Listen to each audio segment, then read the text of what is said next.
consistent, I move with the clock. I'm in the zone, I'm not casting a stone. I'm finna stand on a rock, firm foundation. I got that dog in me, like 101 Dalmatian. I got girl with me, so I know that I'm still finna make it. I'm still finna take it. I hopped in the ring and I'm still going crazy. I cut off this sin like I just got a taper. I walk in the storm and then God gave me favor. I'm still going forward. I just had to lock in the Lord. I knew that I'm finna make it. Doing my old self, he got deported. Shout out to the king and I'm finna take Let's get it.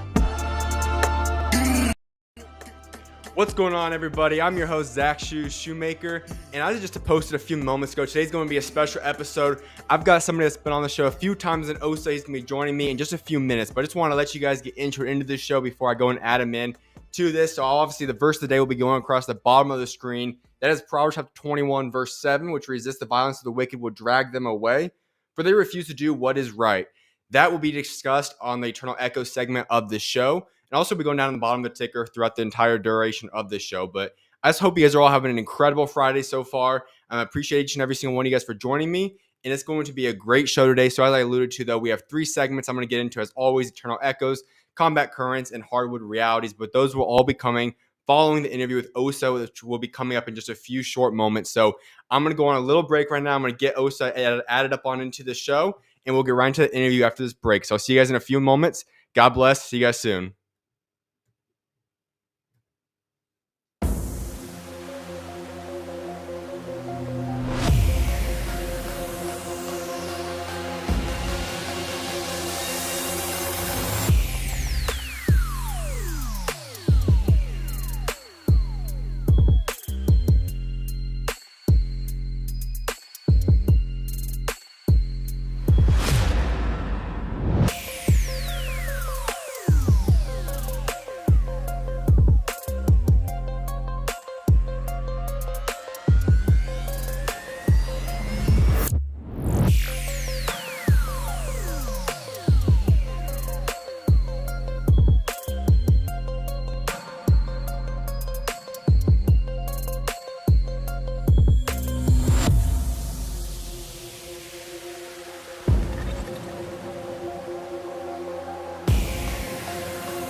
Staying consistent, I move with the clock. I'm in the zone, I'm not casting a stone. I'm finna stand on a rock, firm foundation. I got that dog in me, like 101 Dalmatian. I got girl with me, so I know that I'm still finna make it. I'm still finna take it. I hopped in the ring and I'm still going crazy. I cut off this sin like I just got a taper. I walk in the storm and then God gave me favor. I'm still going forward. I just had to lock in the Lord. I knew that I'm finna make it. Doing my old self, he got deported. Shout out to the king and I'm finna take it.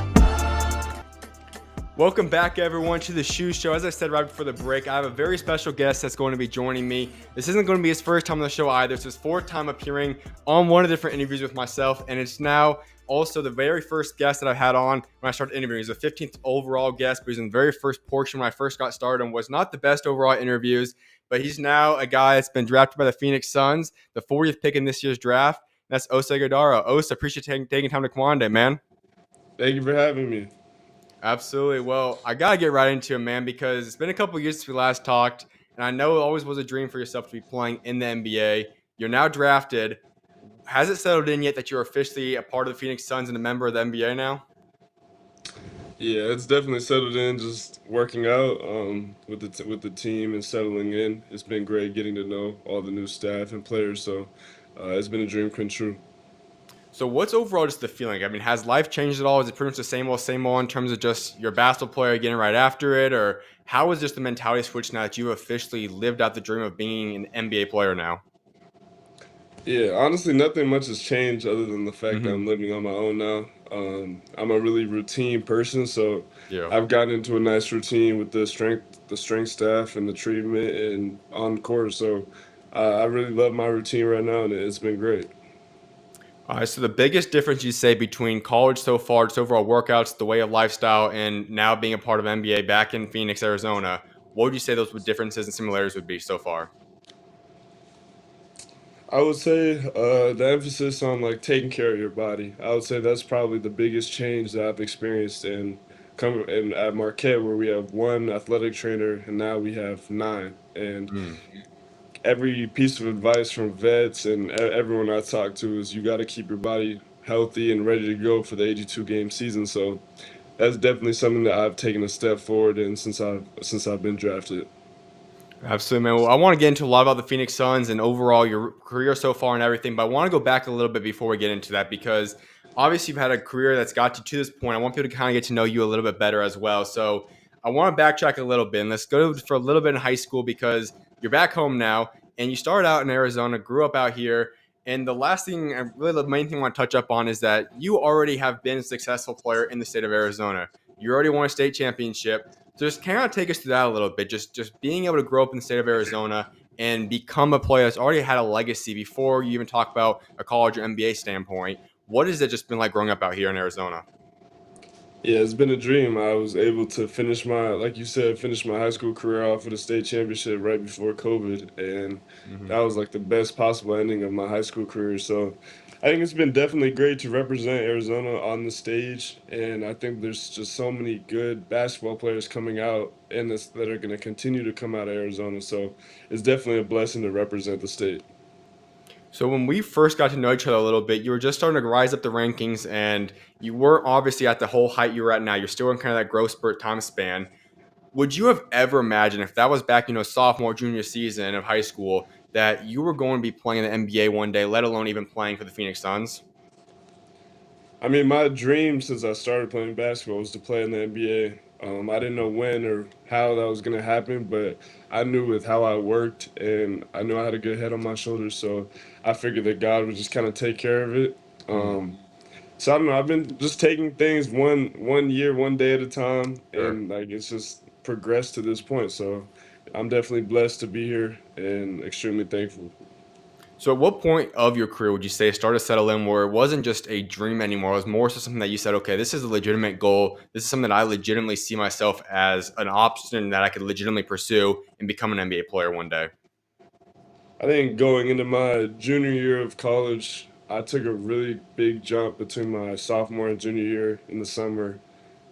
Just spent that's probably the hardest I'd ever worked in my career up to that point, and I got a lot better. And then going into my junior year, we won two Big East championships, and I kind of realized that I had a chance to go. And I thought about going maybe after my junior year, but I knew I needed a little bit more time, so I came back for another off season, got better, got stronger, and then obviously I'm here now. So So you did touch up on one thing I do want to go into you with a little bit because that was talking about your faith, and I know you are a believer as well. So walk us through that a little bit because just knowing and your overall trust in God, how big has that been for you throughout this journey so far? yeah, it's been huge. I mean, everything I do, I try to give credit to God. I wouldn't be here obviously without him. I think it's good to have, especially for athletes in the world we live in, it's good to have something to ground you. And I know that's something you're big on as well. But there's just so much, the lifestyle is so fast paced and everything's thrown at you and all the social media and everything is just, it's a lot. And I think that having something to ground you and to turn to when things aren't going your way, because it's easy to live this way when you're playing well and everyone loves you, and but there's a lot of valleys as well in Mm. this journey. So that's definitely something that I'm grateful that my parents instilled in me when I was younger, and I'm going to continue to grow in my faith. That's what I want to ask you about because I know that since I got to know you, you've always been a believer. You always talked about God. When would you say that there was that transition though? Because I know obviously whenever somebody's blessed with having parents that kind of help mentor you and help kind of get you on the right path, that's huge and all. But then there's always that time in life where you take that jump and it becomes that personal relationship with Jesus. When would you say that started to really get established for yourself? Yeah, I think in high school, I met a lot of great people through church that Mm. kind of pushed me forward and pushed me to take those next steps in my faith. And I was blessed to have a lot of friends who also were believers as well. In high school, I did FCA, which I really loved a lot. And then I also got baptized in high school. So Mm. those were all big steps for me. All right, so you also mentioned a huge point there because obviously you'd make this transition to the NBA now, and there's going to be a lot more money involved. There's going to be a lot of other temptation that can come alongside that now. How big is it going to be for you to be able to maintain your faith and trust in God, even when there's going to be so many temptations that could easily hit you and come your way now? Yeah, it's going to be even more important. I think God has put people in my life that I see as my circle, and I try to keep my circle pretty small. Hmm. And I think that trying to maintain that is going to be key for me because I think when you make it somewhere, you start being successful and you start letting a bunch of people in your circle, that's when things can kind of go wrong. So I don't know. I think just sticking to what I know, my routine and my people, and just keeping my head down and continuing to work. I think that making it to the NBA was just one step in my goal. And my ultimate goal is to win an NBA championship. So that's definitely something that I want to continue to work towards and have a successful career. So. So I do want to ask you though, because you also alluded to the different valleys you go through, and that's something that every believer knows that it's not just when you give your life to Jesus, it's not just going to be all great moments. It's going to be trials and tribulations you have to go through in life. When would you say would be the biggest moment so far in your life, whether that be basketball related or not basketball related, that you had to trust in God and you really had to rely upon Him, and it really was that biggest valley for yourself? Yeah, there's a bunch of moments, honestly.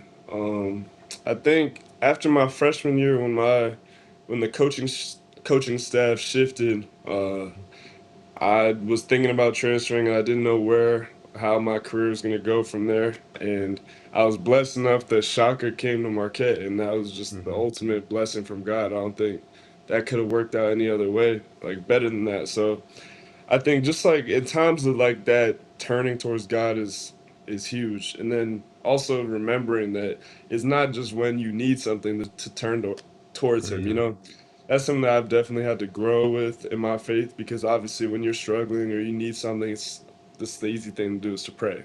But when Hmm. things are going great, like it's important to remember to give appreciation and still turn towards Him, even if you don't need anything in the moment.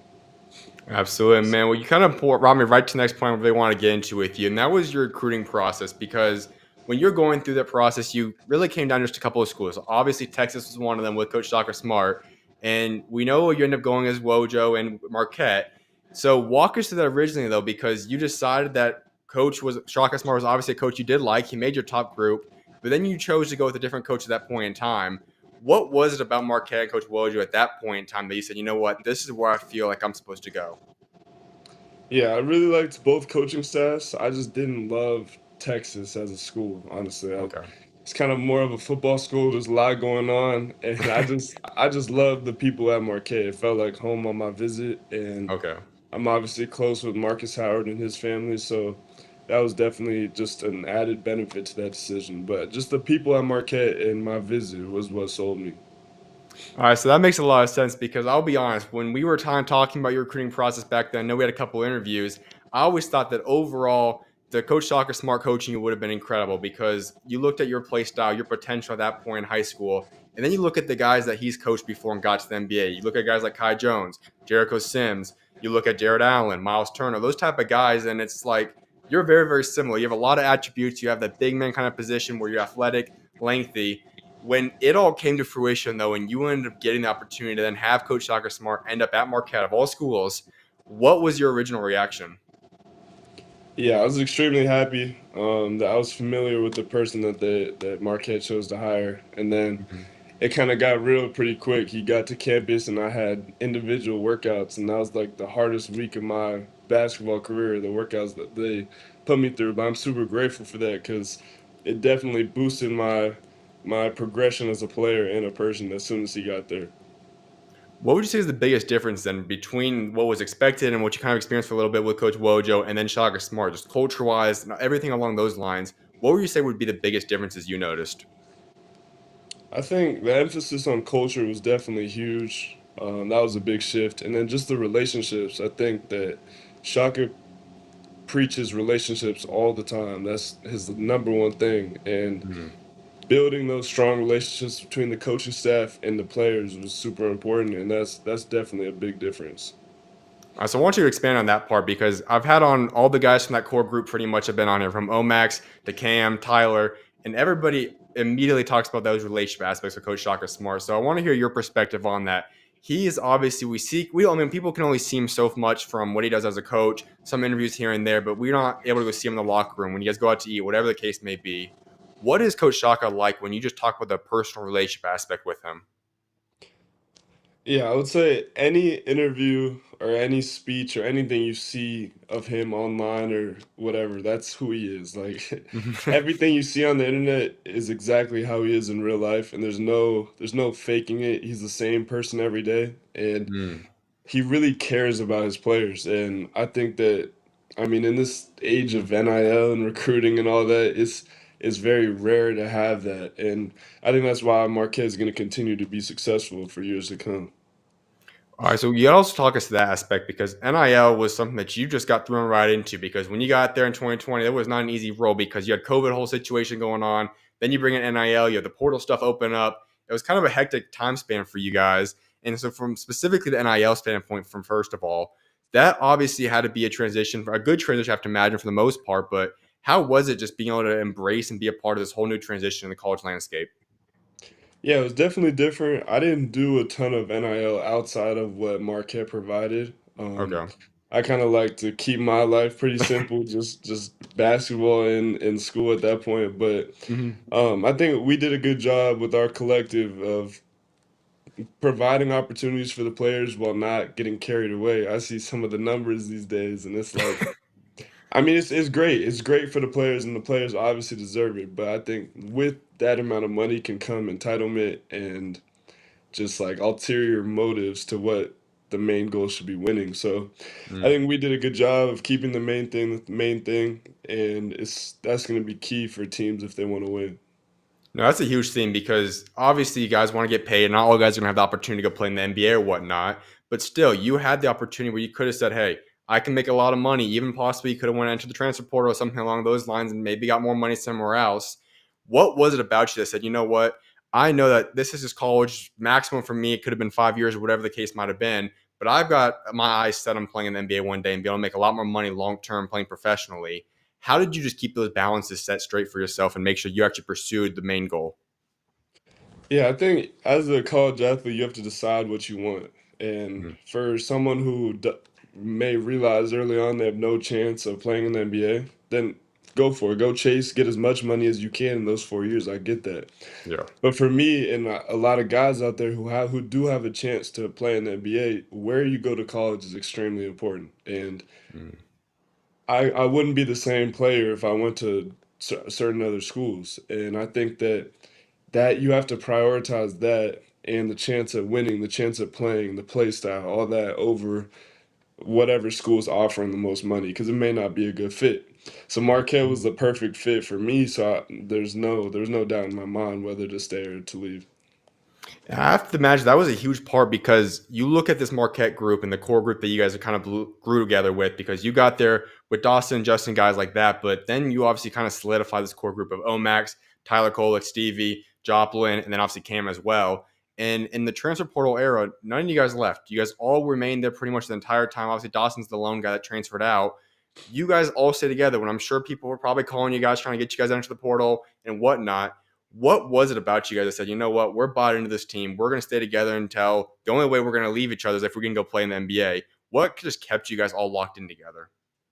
Yeah, just the relationships that we have with each other and the coaching staff. I think there was nothing that we wanted elsewhere that we would get elsewhere, other than maybe you might get some more money at a different school. But I don't think what we have there, from player development to relationships to opportunity to play to how we play so free on the court, which is not necessarily common across college basketball. So I think it was kind of the perfect basketball world for us, and we all love each other a lot, so we wanted to stay together and play.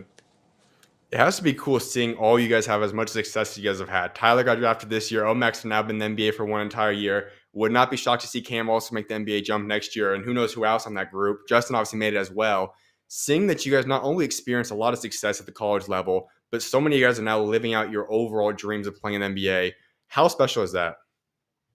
It's extremely special because I think people think that you're it's like two different goals, your individual goals and the team goals. But really, if you meet your team goals, the individual goals will be met as well. Yep. So that's something that Shaka definitely preaches. And if you keep that like team first mentality, it can take you a long way.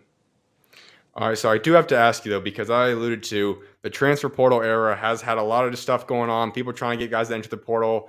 Was that ever something that occurred to you? Did anybody ever approach you at some point in time throughout your 4 years and try to get you to enter the portal and possibly go to a different school? Yeah, definitely people back home reaching out, like hmm seeing where my head is at, but it was never a real possibility for me.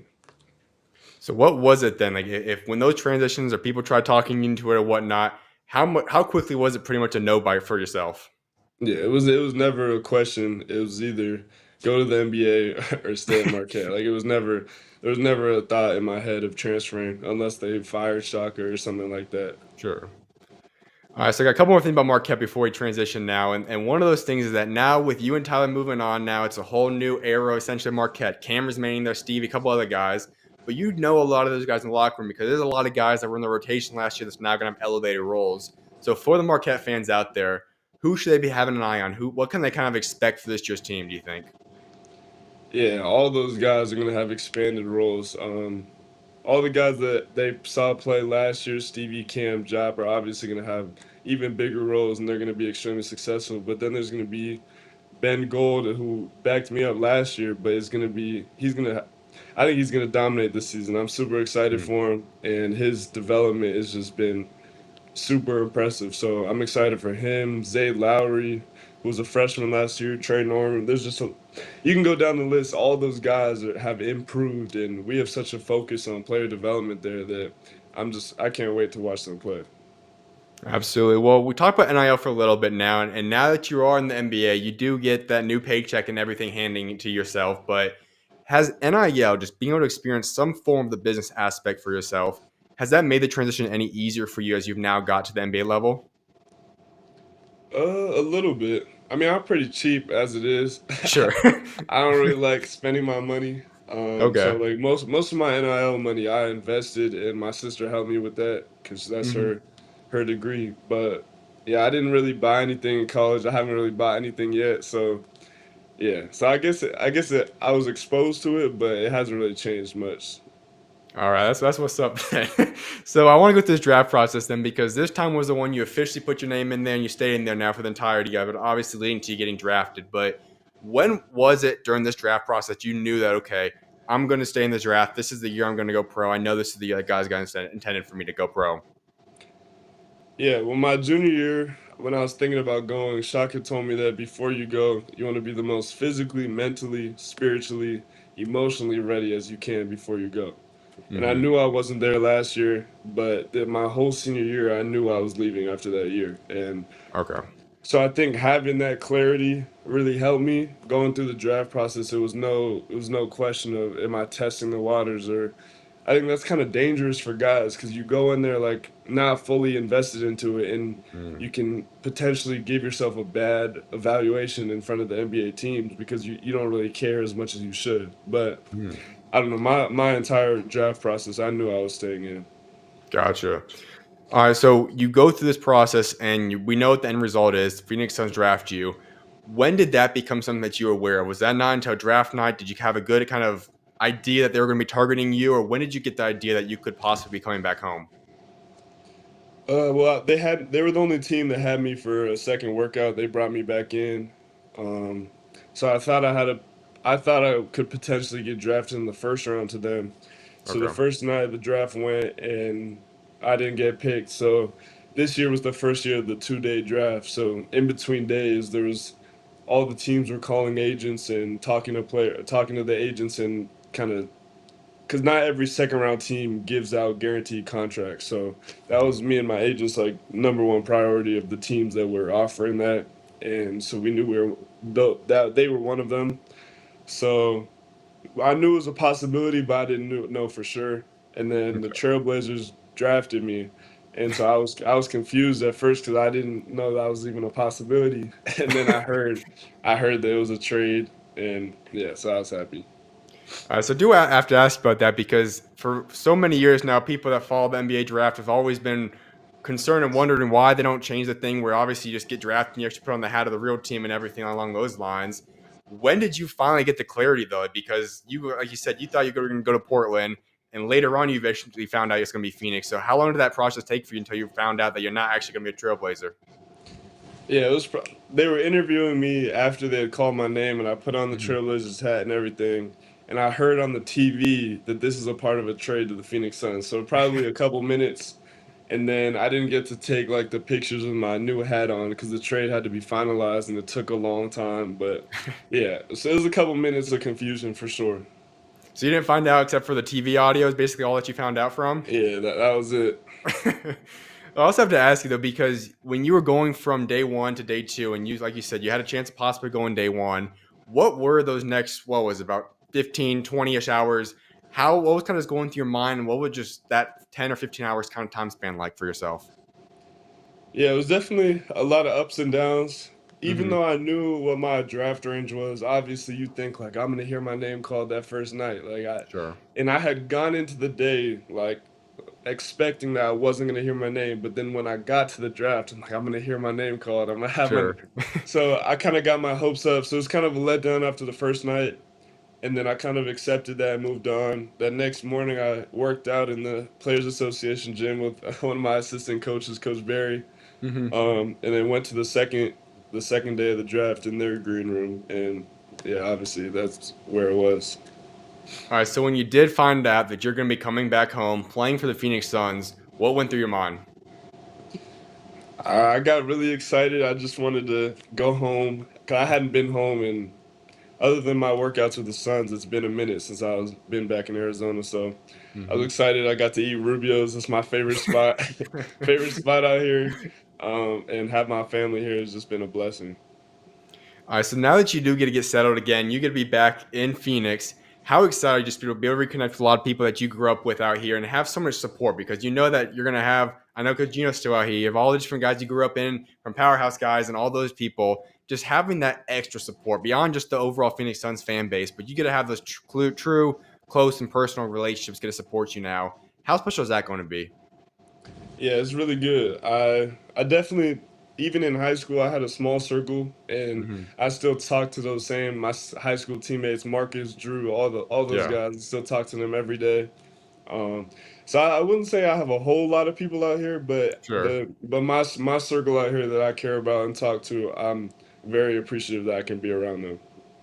Absolutely. Well, you are going to be reuniting with somebody that you've played a lot of games with before, and that's Ty now. And I know every time we've had an interview, you guys have always been kind of closely knitted because you guys played together for a little bit. Then you guys have been growing up as two of the top guys in the state of Arizona.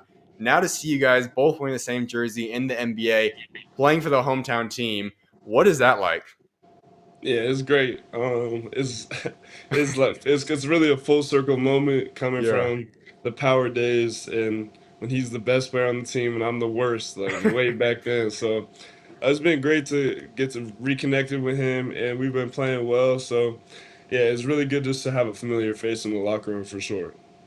All right, so I do have to ask you though, when you were growing up, did you have a favorite NBA team, and if so, was it the Phoenix Suns? Definitely not. I followed LeBron wherever he went. That was kind Okay. of that was my team. Absolutely. So I do have to ask this next part though, because you get a very unique experience now. Because playing for the Phoenix Suns, you're going to have an opportunity to compete for minutes now. Everybody knows that this is a very top-heavy overall roster, and there's an opportunity to get minutes at some point in the season. Maybe out the gate, maybe later on. And you're a rookie. Those two things typically don't go alongside each other, especially when you're on a contending roster. And so just knowing that you get this opportunity now to be able to play alongside some of these great players, and you have a chance to compete right out the gate as a rookie, what is this overall like, and how do you approach the season now? Yeah, that's all you can ask for really as a rookie is just an opportunity. So Mm-hmm. I think just approaching it the same way I've always approached my basketball career, just trying to get better every day, learn as much as I can. The NBA is definitely different than college, so I've been trying to ask as many questions to KD, Book, even the people in my same position, Nurk and Mason. I've tried to ask them a Yeah. ton of questions. So just trying to learn as much as I can, and when I get my opportunities to compete and go after it. I still do want to go into those guys you actually just talked about. And so we got to start off with Kevin Durant. You have the opportunity now to play with one of the greatest players to ever touch the basketball. What has it been like just being able to learn from him so far in the brief time you guys have always been together? But just what's it been like being able to pick his brain and just be around him so far? Yeah, it's been great. Just any time that you can, that many years of basketball, that talent level is great to compete against. Especially, I think that's probably the thing that's been helping me the most is competing against those guys and being able to be on the floor and guard and just you learn even from just watching them work out, you learn so much. So, I think just being in that basketball environment was just a dream come true. What would you say has been the biggest lesson so far that you have learned from KD?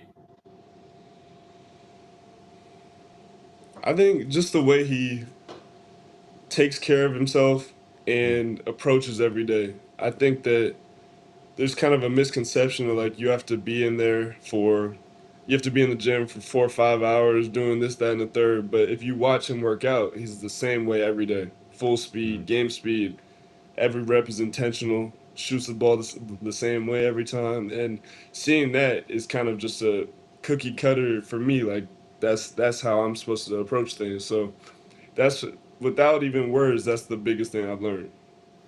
So just seeing these guys, was there any form of almost being starstruck a little bit at first, knowing that okay, it's not even guys that you're just gonna go see, watch at an NBA game. These are your teammates now. These guys are gonna go to war with over the entire duration of an NBA season. But at first, just seeing them, being able to go work out with them, being on their team and whatnot, was there any form of like starstruck going on for with yourself?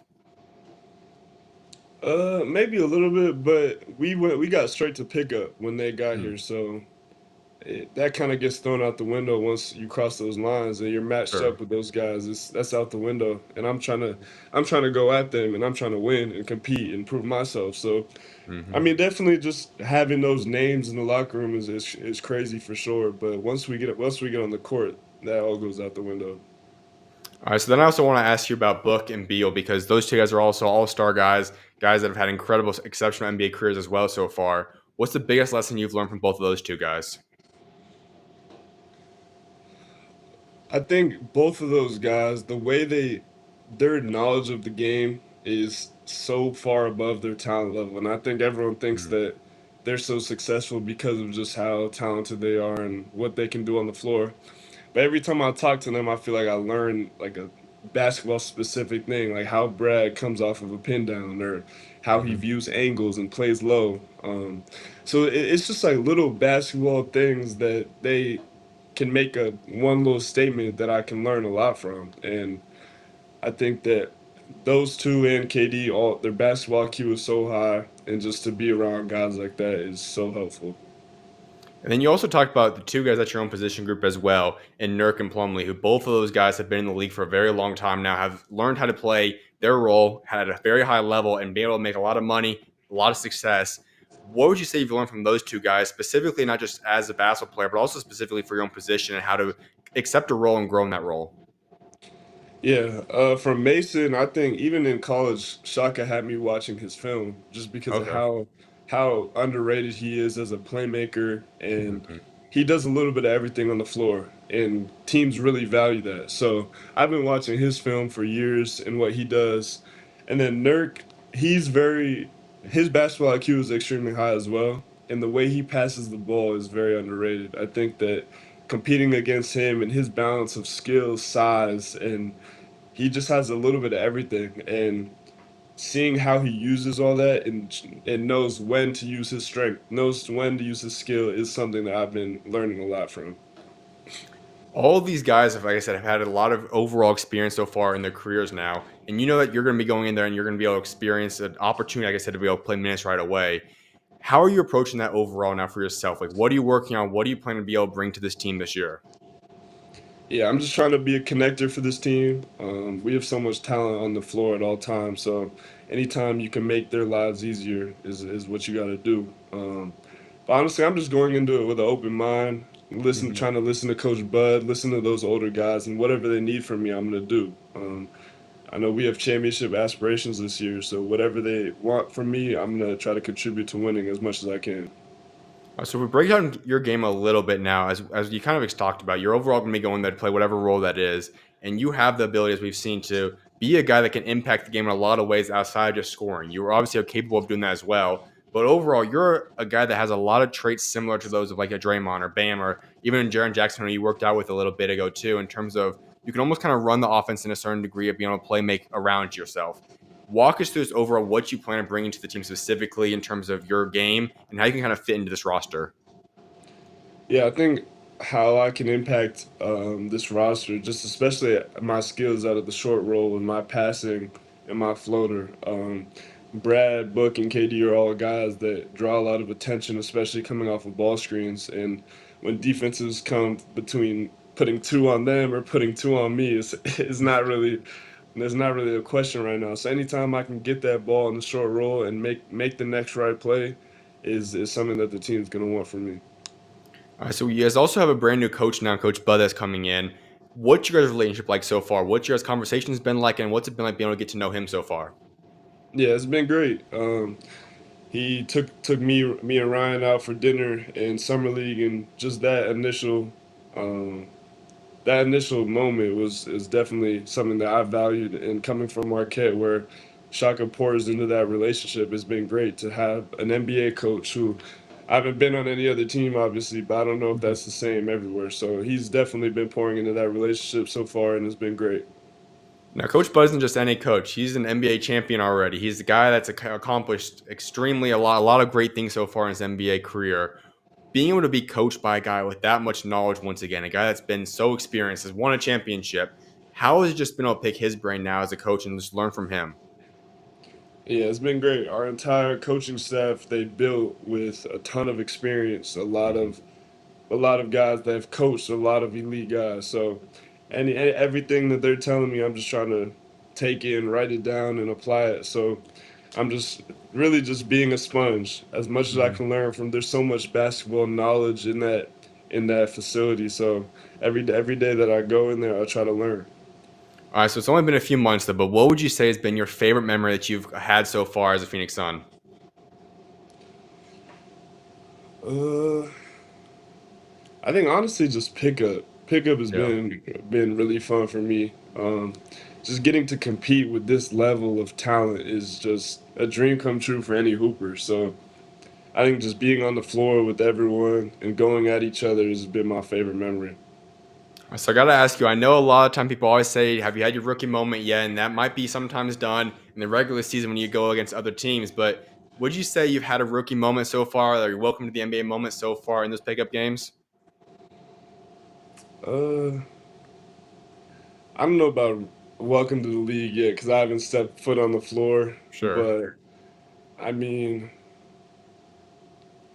I think like switching the pick and roll and guarding KD and then closing out to Brad or someone and then going to box out Nurk is kind of a moment that like that's just the best of this is the best of all the worlds put together. So I don't know, I just love competing. I love being out there, and I think the level of competition I feel like I rise. So it's been a blessing. So I also want to touch up on the rookies, especially now, because it seems like you and Ryan specifically have a really good relationship so far. You guys have hit it off really quickly. Walk us through you guys' bond, just being able to get to know each other so far, being two guys that's going to be rookies on a contending roster together now. What's your guys' relationship been like alongside Jalen as well? Yeah, it's been great. I met Ryan throughout the pre-draft process a little bit at the combine, and we had a couple workouts together. So Mhm. having that initial little foundation and then having someone to go through this process with has been great, just because there's so much knowledge and so much just uncertainty. So it's definitely good to have like a built-in friend from the jump. Yeah. So it's been great. He's also like-minded, great high character, works hard. So having someone with those same values has been great. And the same applies with JB. And so you guys were able to go in the summer league so far, and you guys got a little bit of your feet just wet playing at the somewhat to degree, obviously the NBA level. What was that original experience like? Just being able to step foot on a court that obviously had the NBA logo and play with a lot of other fellow NBA players. Yeah, it was different for sure. Just coming from Marquette, where we're all best friends, and just going into summer league where we don't even know everyone on the roster's name yet. Yeah. That was definitely different for sure. But it was good just to get out there. I hadn't played since the Sweet 16 in a real game, so that was definitely good to get out there and get my feet wet. All right, so I do also want to touch upon a couple of things before I let you go. And one of those is that I alluded to a few minutes ago that you also worked out with Jaren Jackson Jr. a little bit ago. And that's a guy that you guys do have some similarities to. Obviously, his ability to switch and play at a high level defensively as a good great rim protector as well. And also, like I said, he has that ability just to kind of set the offense up. He can bring the ball up when needed to. And those similar characteristics between you two. Being able to just learn from a guy like that who's had such a great career so far as well, what have you picked up being able to work out with him? Yeah, I think when I worked out with him, the first thing I noticed was just the force that he plays with, and I think that's something that I've definitely coming from high school and being just a soft wing kid to how I play now is something that I've worked so hard on, and seeing like almost the peak level of force and just aggressiveness that he moves and dribbles and attacks the rim with is something that I definitely am striving to get towards. Absolutely, man. Well, I've got one of the final things I want to touch up on with you is I got a little quick game for you, rapid reflection. It's going to be 10 quick questions. You don't have to expand on any of them, just quick little answers for these ones. And so let's get right to it. The first one is, which player are you the most excited to match up against this year? LeBron. The city you're most looking forward to visit in the NBA this year? Milwaukee. Your first NBA purchase? My first month's rent in my apartment. Your favorite college basketball game?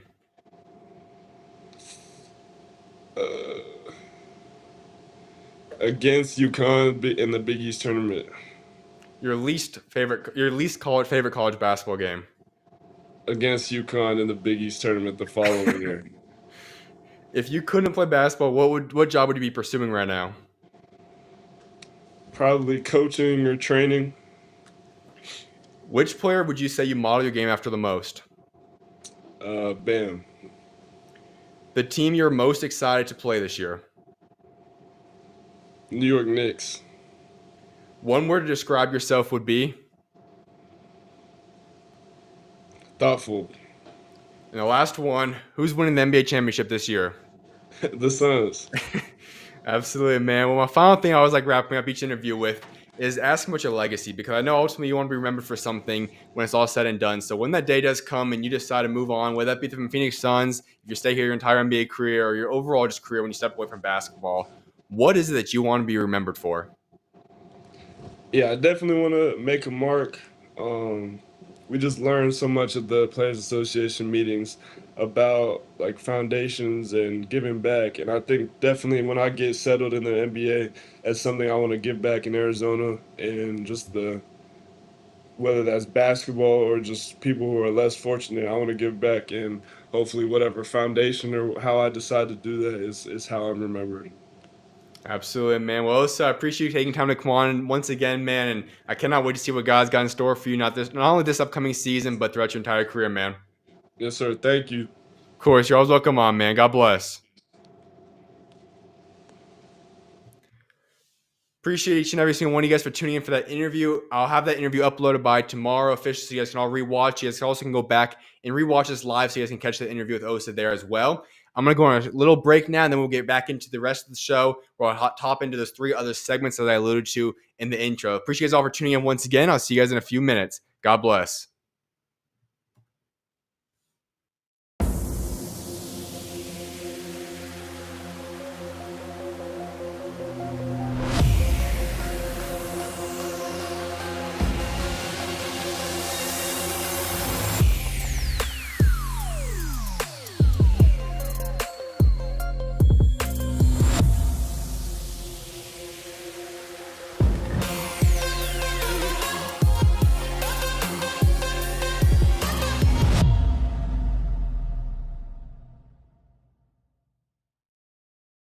From the moment I was born, a ball was in my hands and a deep passion for sports was ignited. My dream was to play the game for as long as possible, but God had other plans. After battling with severe illnesses caused by black mold poisoning for nearly 4 years, I made the difficult decision to let go of my on-court dreams heading into my junior year of high school. However, I was determined to have one last victorious moment as an athlete, and that was achieved on February 9th, 2019, when I ran a marathon at the age of 16. That night, as I took a recovering Epsom salt bath, I felt God place on my heart the idea to start a podcast. Although I didn't know where to begin, the first episode of SchuZ Views dropped on March 11th, 2019. Over the next 1,183 days, more than 600,000 people tuned into 1,056 interviews. Then, on June 6, 2022, my final interview for over a year was released featuring Jameer Young. I never once thought that I'd be off the air for over a year, but the truth is there was something missing in me. At first, I thought creating a website would help fill that void, so I went and put together SchuZ.net, but nothing changed. Throughout the next month, I continued searching for answers, and eventually, God worked in the only way that would have gotten my attention at that point in time.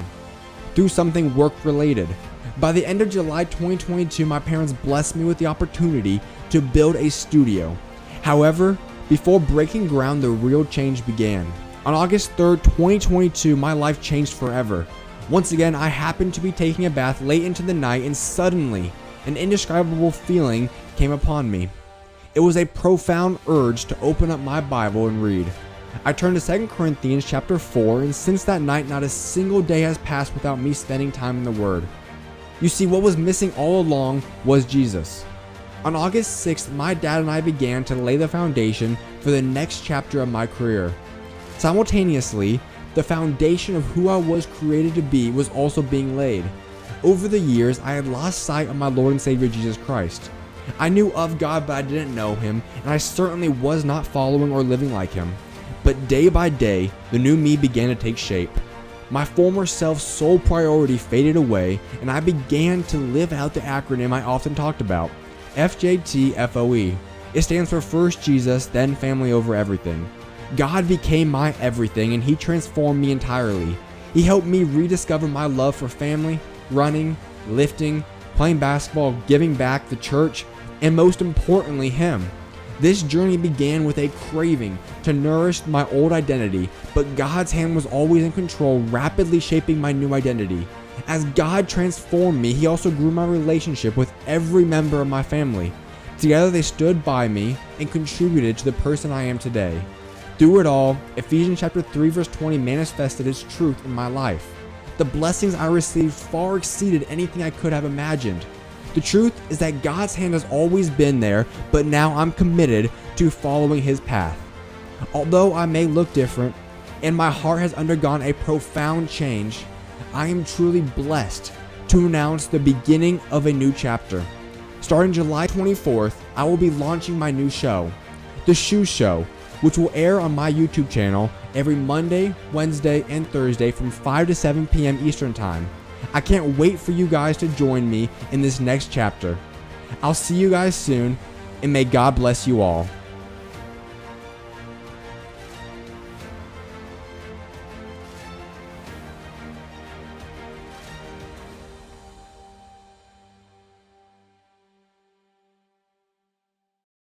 There is a funny aspect about you, and that's the fact that I don't think you necessarily even tried to, but there's been countless times in your brief NBA career already that you've made it viral. You've made memes of yourself, whatever it might be.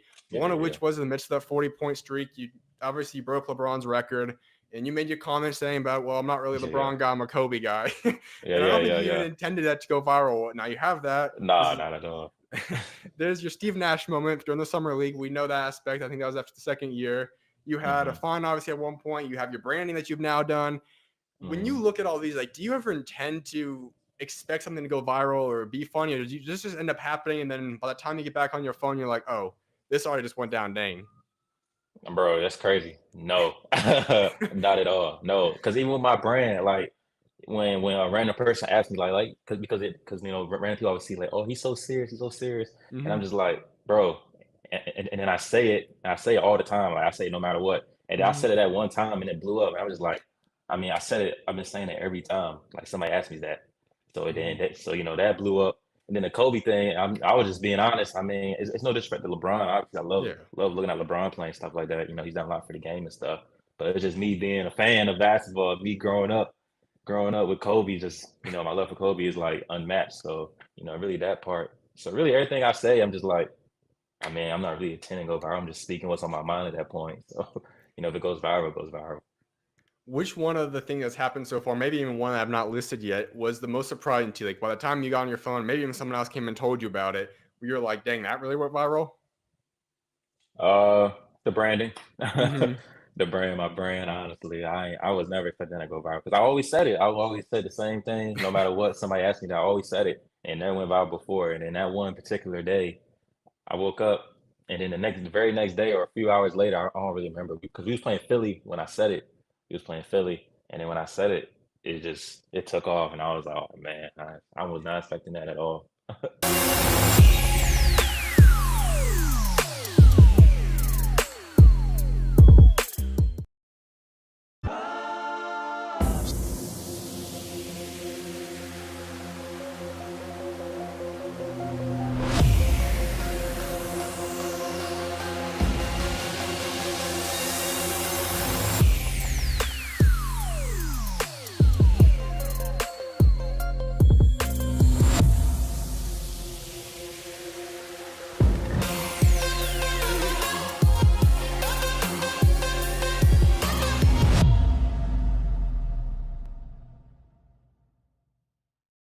From the moment I was born, a ball was in my hands and a deep passion for sports was ignited.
Staying consistent, I move with the clock. I'm in the zone, I'm not casting a stone. I'm finna stand on a rock, firm foundation. I got that dog in me, like 101 Dalmatian. I got girl with me, so I know that I'm still finna make it. I'm still finna take it. I hopped in the ring and I'm still going crazy. I cut off this sin like I just got a taper. I walk in the storm and then God gave me favor. I'm still going forward. I just had to lock in the Lord. I knew that I'm finna make it. Throwing my old self, he got deported. Shout out to the king and I'm finna take it. Welcome back, everyone, to the SchuZ Show. I'm your host, Zach Shoemaker, or as a lot of you guys know me as SchuZ. I appreciate you guys all for tuning in so far to the show and episode. As I alluded to right before and right after the Oso interview, you guys can always go back and check it out and rewatch. If you just fast forward or rewind the episode to go and check it out from the first part. Also, we'll be posting it by tomorrow, so you guys can rewatch it separately. So you guys can go check out the Oso interview at that point in time. That being said, though, we're now going to get into the next part of the show where I'll be hitting up on the three segments I'll just touch up on. Eternal Echoes, which is from Genesis to Revelation, the mission to echo his eternal power. That'll be the first up. I'll then get into Hardwood realities and combat currents to wrap up this show. With that being said, though, I do want to go a little bit deeper into the verse of the day, which is Proverbs chapter 21, verse 7. The violence of the wicked will drag them away, for they refuse to do what is right. So that's going to be the verse of the day. It's going to be a lot more of that will be expanded upon and go in depth on as I go through Eternal Echoes right now.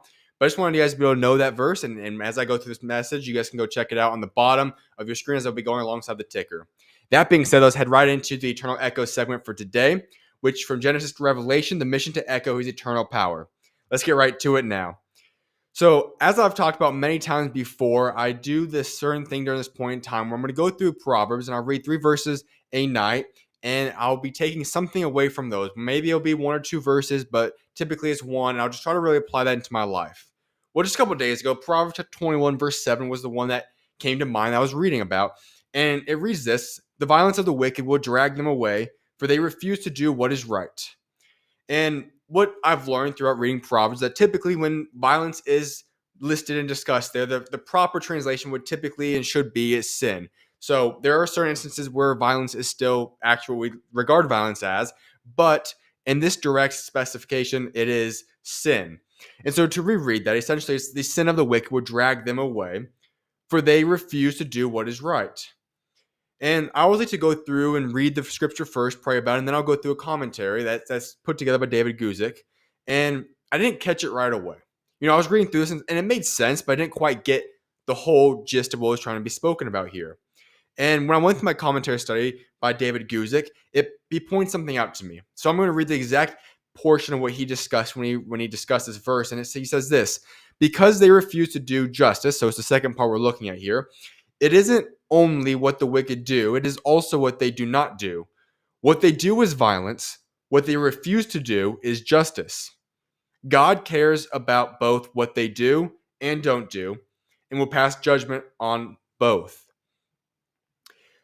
So you might ask, well, why does this exactly apply to you or to me or whoever it might be? And you might be wondering, well, we're talking about the wicked here, evil or sinful lives. But, well, the truth is that we all are sinful to begin with. But no, we might not be wicked. But there's something we can all learn from this. Is that God does look at both what we do and what we do not do.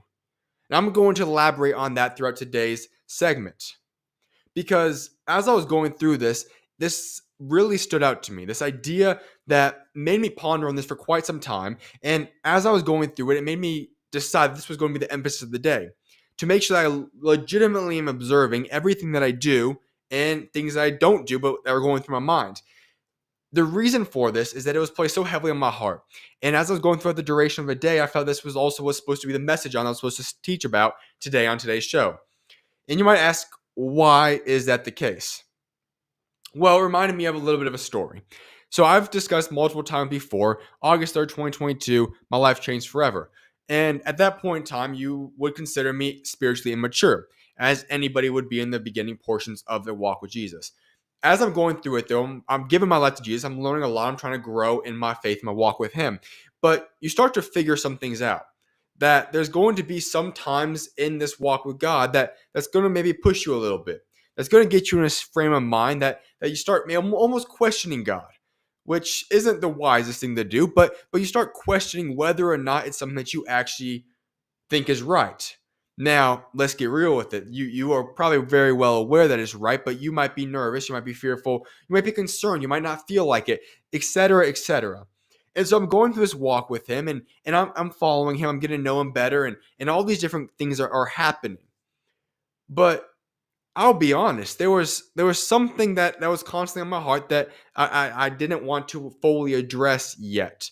And I kept wondering what it was, and it wasn't something that even happened. It was more so something I'd say I was looking forward to in the future. And as time would progress since that point in 2022, my life would keep on growing and growing. And eventually got to a standpoint where I felt it was time to start the show back up again. And it took a little bit. Obviously, I had a lot to do. The growth overall needed to happen. I needed to take time off from the show. But then there became a point where I knew that it had to happen now. It was time to get going. It was time to happen. And, there was something that was always put on my heart. And the thing that was being put on my heart was not necessarily starting the show. That was always something I was excited to do. There was no worries there. It was more so starting this segment. It was always something that was on my heart overall, but I wasn't quite sure if I was going to pursue it or not. It was something that I was very, very well aware that God had on my heart, but it was not something that I knew or desired that I really wanted to pursue yet. And so I started the show up, and I had a few episodes and whatnot. That took a couple more weeks off, and then we started this portion up.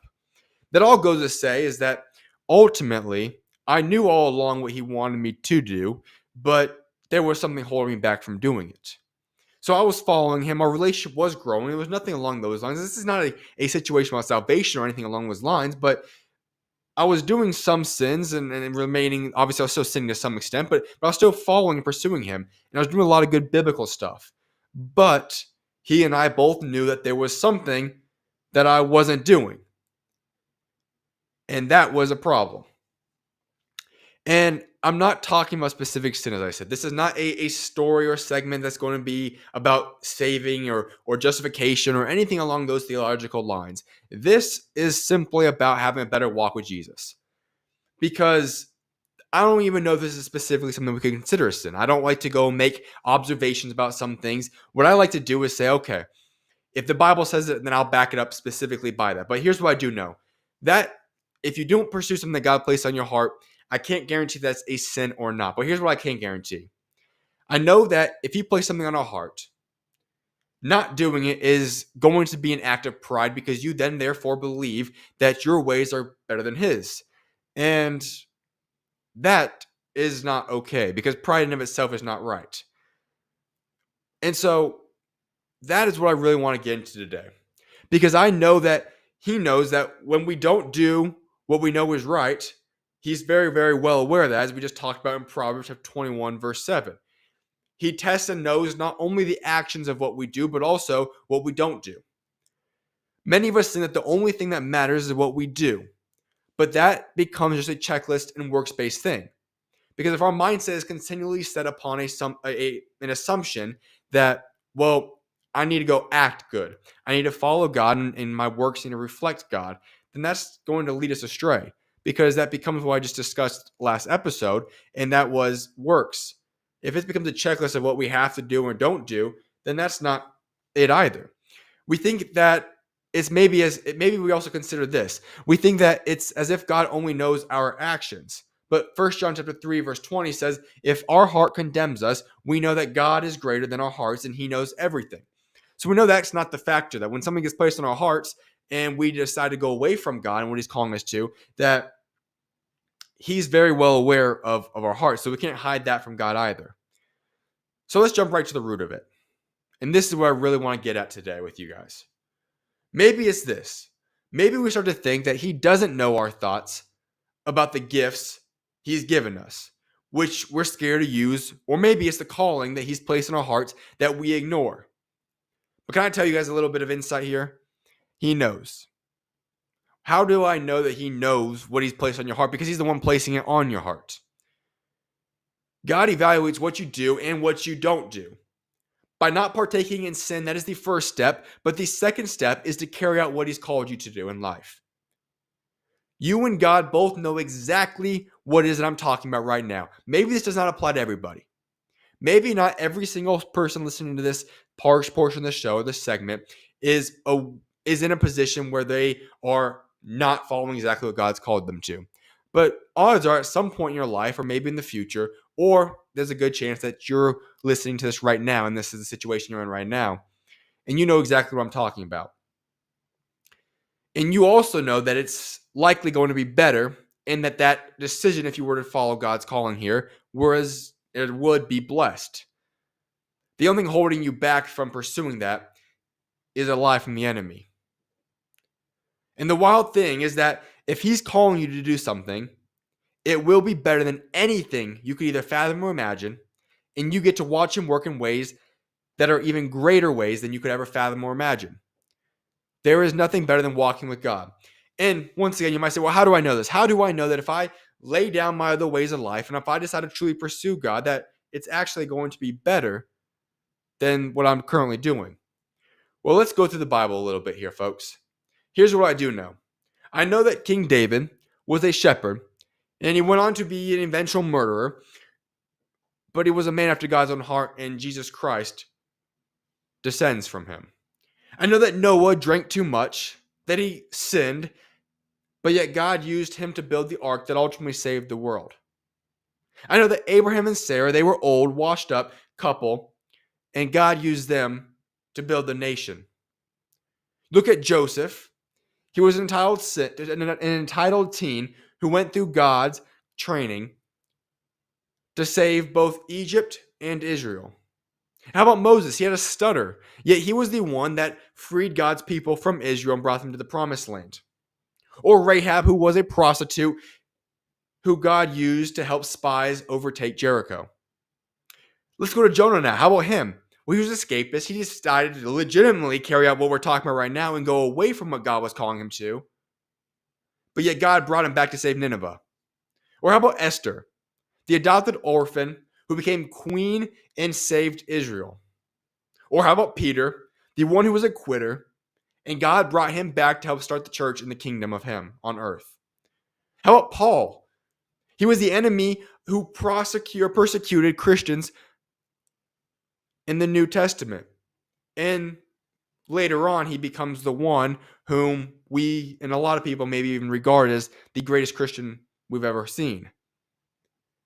God used people over and over again when they decided to actually follow God's calling for them. I look at all these lists here and I don't see a lot of these things that probably could have been done by the willpower of man alone. All that had to happen was they had to put themselves in a position of trusting God to allow God to work in and through them and allow them the opportunity to pursue God's calling and let God work in and through them. Now, I'll be honest with you guys, sure. The truth is that if you choose not to follow God's calling for your life, there is a chance, and all odds, that God is going to find somebody else to carry out that calling for him. When God wants to accomplish something, that thing will get accomplished, whether you want to be a part of it or not. But if he inspires you and places that on your heart, then you have an opportunity to work alongside God and have him utilize you to be able to carry out his will in your life.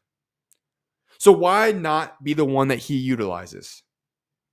At the end of the day, as my pastor always likes to say, God has nothing but imperfect people to work with. There's nothing you're going to be able to tell me about your past, present, or future self that would ever hinder you from being able to go work and be utilized by God to carry out his calling for your life. We're all imperfect people. We're all equal. If God inspired you, there is no excuse for you not to go follow his calling for your life. And I wanted to conclude with this portion as well. Because if these stories don't move you, I want to be able to read something that is one of the more encouraging portions of scripture in regards to God's calling for one's life. And I do encourage you to read the entirety of Psalm chapter 37, but since it is a longer chapter and a longer psalter, I want to be able to go and discuss with you guys just a few of the verses that really stand out that I think could encourage a lot of people here. So here's a few portions to this beautiful chapter that I want to leave with you guys today. From Psalm chapter 37, verses 3 through 6. Trust in the Lord and do good. Dwell in the land and enjoy safe pasture. Take delight in the Lord, and he will give you the desires of your heart. Commit your way to the Lord. Trust in him, and he will do this. He will make your righteous reward shine like the dawn, your vindication like the noonday sun. Let's fast forward over to verse 23 and go up until verse 28 now. The Lord makes firm the steps of the one who delights in him. Though he may stumble, he will not fall. For the Lord upholds him with his hand. I was young and now I am old, yet I have never seen the righteous forsaken, or the children begging bread.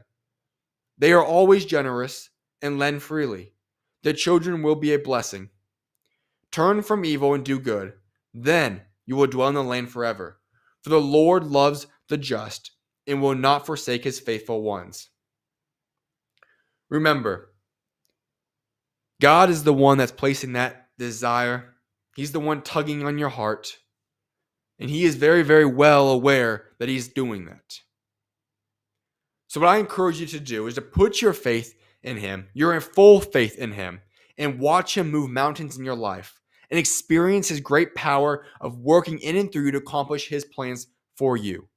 There will not be a better decision. If God put you in a position, if he inspired you, that means he's going to give you the power and strength to be able to carry out that accomplishment, to be able to carry out that calling. And it's going to be able to give you an opportunity to watch God work in the divine power in which only he possesses. You have the choice. God will carry out whatever that mission is by himself, with or without you. He will figure it out. But guess what? He's given you the chance to be able to do that alongside him. And he wants you to be able to do that with him. So if I were you, I greatly encourage you to be able to go on that journey with God. There's not going to be a better time of life or experience than to put your full faith and trust in God and watch him work in ways that only he's capable of. So I want you guys to be able to reflect on that as we go throughout the entire duration of this show. As I said, the verse of the day will be on the bottom, and I also will clip this out and post this later on next week. So I appreciate you guys for tuning into this portion of Eternal Echoes. I'll see you guys in a few short minutes after going on this break. God bless you guys.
If you were to have the ball in your hands the whole game, you're the guy for a whole season, 82-game season, how much do you think you're averaging?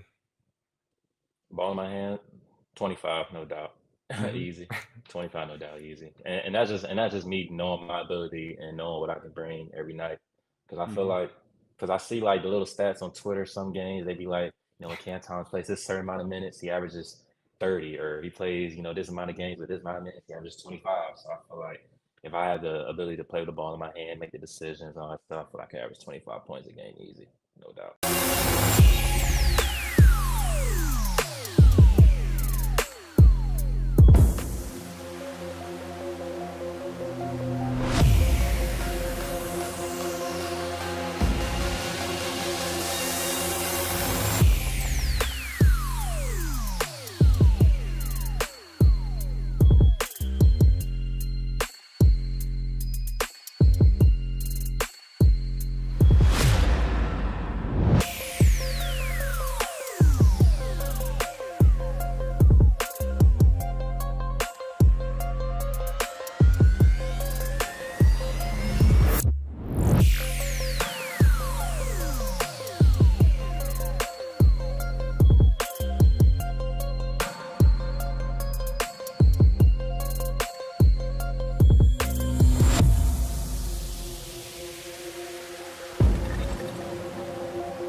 Staying consistent, I move with the clock. I'm in the zone, I'm not casting a stone. I'm finna stand on a rock. Firm foundation, I got that dog in me, like 101 Dalmatian. I got girl with me, so I knew that I'm still finna make it. I'm still finna take it. I hopped in the ring and I'm still going crazy. I cut off this sin like I just got a taper. I walk in the storm and then God gave me favor. I'm still going forward. I just had to lock in the Lord. I knew that I'm finna make it. Doing my old self, he got the pole. Welcome back, everyone, to the SchuZ Show. I'm your host, Zach Shoemaker. And as I alluded to before I went on another break, we're now going to hop into the Hardwood realities part of the show now, where the raw authenticity of the Hardwood echoes truth. I'm going to be continuing now the series that I've been going on now, where I'll be breaking down two more NBA teams, giving team previews on both the Orlando Magic and the New Orleans Pelicans. I'm going to wrap up this portion of the show by hopping into a reflection on Derrick Rose after he decided to announce his retirement just a couple days ago. That being said, though, the very first team I'll be discussing is Orlando Magic, and then following that up, as I said, the New Orleans Pelicans. But with that, let's hop right into the Orlando Magic team preview. Let's get right to it now. The Orlando Magic have been a team that were rebuilding for a very long time, but after last season, they decided to make a big jump, which elevated the team into playoff status and has obviously made a lot of people around the league excited for what the future may hold for the young Magic's team. This team has the ability to make another massive jump this season, and when I look at this team, it is certainly a roster that I could see make a jump again in the postseason. Now, I don't know if I consider them quite NBA contenders yet, but them being able to go out there and potentially win an NBA series would not shock me to any extent this year. And the reason I say this, well, let's look down this team. First and foremost, you have to start off with Paolo Banchero, a guy who made the jump last season to solidifying himself as one of the premier young players in the entire NBA. Some might even consider him the top young player in the NBA, but he certainly is right there alongside the likes of Victor Wembanyama, Anthony Edwards, and those type of guys. Paolo Banchero has a chance to make another jump as he is still extremely young and has a lot of years till he even reaches his prime of his NBA career. But what we witnessed last season was something that is unique for a guy at his age, was the capability of leading a team from irrelevancy to the postseason and making a legitimate run against the Cleveland Cavaliers in a 7-game series in round 1 of the NBA playoffs. We saw lots of great flashes there, but also the entire duration of the season, which leads me to great excitement that he has legitimately solidified himself as a guy that can be that number one option on an NBA team to win an NBA championship one day. But it's not just around Paolo, but they also have a lot of great pieces surrounding Paolo Banchero. And one of those guys is Jalen Suggs, a former top 5 pick who finally was able to stay healthy last season. And what we were able to see was that he is one of the premier defensive players in the NBA while still being one of the young stars up and coming. Jalen Suggs has the capability now of being a legitimate guard in the NBA. Now, to what extent or where would I rank him, I'm not quite positive on that regard. But what I do know is that Jalen Suggs has made himself a guy that you can rely upon on the defensive end as well as the offensive end when needed. Now, not just Jalen Suggs, but Franz Wagner has also solidified himself as a potential weapon alongside Paolo Banchero. I will say this, I'm not 100% certified on whether or not I believe he is to be the number 2 option or 3 option when it is all said and done, but what I do know is that Franz Wagner is a guy that is more than capable of being a legitimate threat on this team. He will be a guy that's a borderline all-star, if not make an NBA all-star game one day in his life, but what I do know is that he is going to be a guy that does fit alongside Paolo and Jalen Suggs to form a great young trio in Orlando. Here's what I really want to touch up on. What I am well aware of is that Orlando was looking forward to having a massive offseason, signing the likes of a potential Paul George acquisition or one of those type of guys. Not quite how everything unfolded for the Orlando Magic this offseason, but if I'm going to be honest, I think it went perfectly. I honestly would not have even liked the idea of possibly adding a Klay Thompson or a Paul George to this team or even a DeMar DeRozan. Because as I look at this roster, I see a team that is a little bit away from still being a legitimate NBA contender a year or two out, as I alluded to in the beginning. Adding one of those guys would have only hindered the growth of these young players and put them in a position that would have locked them in saying this is a team that must win now, when they still are a year or two out from that potentially. So what they went out there and did is they spent and brought back a lot of these young guys that already have great chemistry, but they added one of the most underrated pickups of the entire NBA offseason in Kentavious Caldwell-Pope. This was the perfect move for Orlando Magic. I emphasized this when I ranked my top free agent acquisitions of the offseason a little bit ago, but I want to elaborate on this now as we talk about the Orlando Magic. You're adding a guy that has been an NBA champion. That is no light thing to do. He's accomplished the highest thing you could accomplish in the NBA, winning the NBA championship. He's done that multiple times, in fact, and he's been a cornerstone of great success on NBA rosters. He's not no star player, no, but he's a guy that's going to be a star in his role. You see, you're not going to go ask him to be the number 1, 2, or 3 option. That's A-okay. I just said they already have Paolo Banchero as number 1. Franz Wagner is going to be 2 or 3. And Suggs is going to be a guy that you can easily count on as a legitimate rotational star, all-star kind of caliber guy as well. You don't need that other star player right now. Kentavious Caldwell-Pope's going to give you defense. He's going to give you a winning mentality, 3 and D specifically, in that great mentality in the locker room that can help this Magic team take that next jump. Not just in the regular season, but like I said, I believe that this team can go win an F series in the playoffs this year. And it's going to be in large part because of the opportunity he's going to bring, the veteran experience that Kentavious Caldwell-Pope will provide for the Orlando Magic. If we then head down to the center spot, this is where I would consider one of the bigger weaknesses for the Magic. This is the area that I know they could have addressed. Now, the reason I maybe won't give them an A+ grade, but rather just an A maybe this offseason, would be the fact that they weren't able to go address the center position. They probably attempted. Nick Claxton would have been a sensational pickup there. Isaiah Hartenstein would have been great. However, Wendell Carter Jr., Moritz Wagner, Goga Bitadze, those will be the guys that still round out the center depth chart. All 3 guys are capable of playing in the NBA. Now, the one thing I will say, though, is do I see these guys as starting caliber guys on a contending roster? Not really. Wendell Carter could be an exceptional backup. Wagner could be a great backup. Bitadze is a solid 3rd string. But they could easily have an upgrade at the center spot. Therefore, this is what I look forward to. I'm going to go look through the rest of this roster in a moment, but this team has a lot of young assets. And when I look at the Orlando Magic, if they were to make a move, it would be to go acquire a center. Now, there's a long list of guys you could go look at now. And I didn't go look at the exact finances of who and what they could afford and how it's all going to look like, but this team's going to still have money when it comes time for next offseason and so on and so forth. Getting the center is something that could easily happen. Off the top of my mind, you look at a team like Portland, who currently rosters 3 guys that are at the center position. Assuming Clingan is going to be the guy they're going to go forward with, DeAndre Ayton is going to be available, Robert Williams will be available. And there's many other teams across the association that's going to have openings at the center spot. If you're the Orlando Magic, you have young players, go be able to package a few of them up and get that center spot. And if you acquire that center that's a legitimate starting caliber center, then this team is in a great position to legitimately take that jump and be a team that could maybe win 2 series or maybe even make that jump to being a contender this year. Well, let's address the rest of the bench, though. They have a solidified 6-man in Cole Anthony, a guy that has a legitimate shot at winning 6-man of the year this upcoming season. Love him. I think he's going to be perfect for that role. Backing up Cole Anthony then at the 3rd string at the point guard position is Corey Joseph, another great addition. A veteran guy that knows his role. You're not going to have to rely upon him for many minutes, but he's going to be able to be a great locker room presence for this team. Then you head over to the shooting guards position, and you have a competition there between Anthony Black and Gary Harris. When I look at these 2 guys, I see a group here that's going to be legitimately competing. Probably the only legitimate position or battle you're going to see in training camp in preseason. The hope would be that Anthony Black takes that step and is legitimately solidified as a rotational piece for Orlando Magic. However, Gary Harris could still be that guy. But if I'm an Orlando Magic fan and just looking at this team overall, it's time for Gary Harris to be able to take that 3rd string role and be a guy that's a good veteran in the locker room, play occasional minutes here and there. But ultimately, Anthony Black is something I'm excited about, and I think he has great potential. He's one of those young guys I said you could package up and trade one day, or he could also become a cornerstone of this Orlando Magic team, depending on how high of a ceiling he will actually have. And I think that is actually quite high. You then go down to the small forward position spot, and there's a 3-man battle here going forward to the ultimately backup and then backup the 3rd string spot. That's between Jet Howard, Tristan DeSilva, Caleb Houston.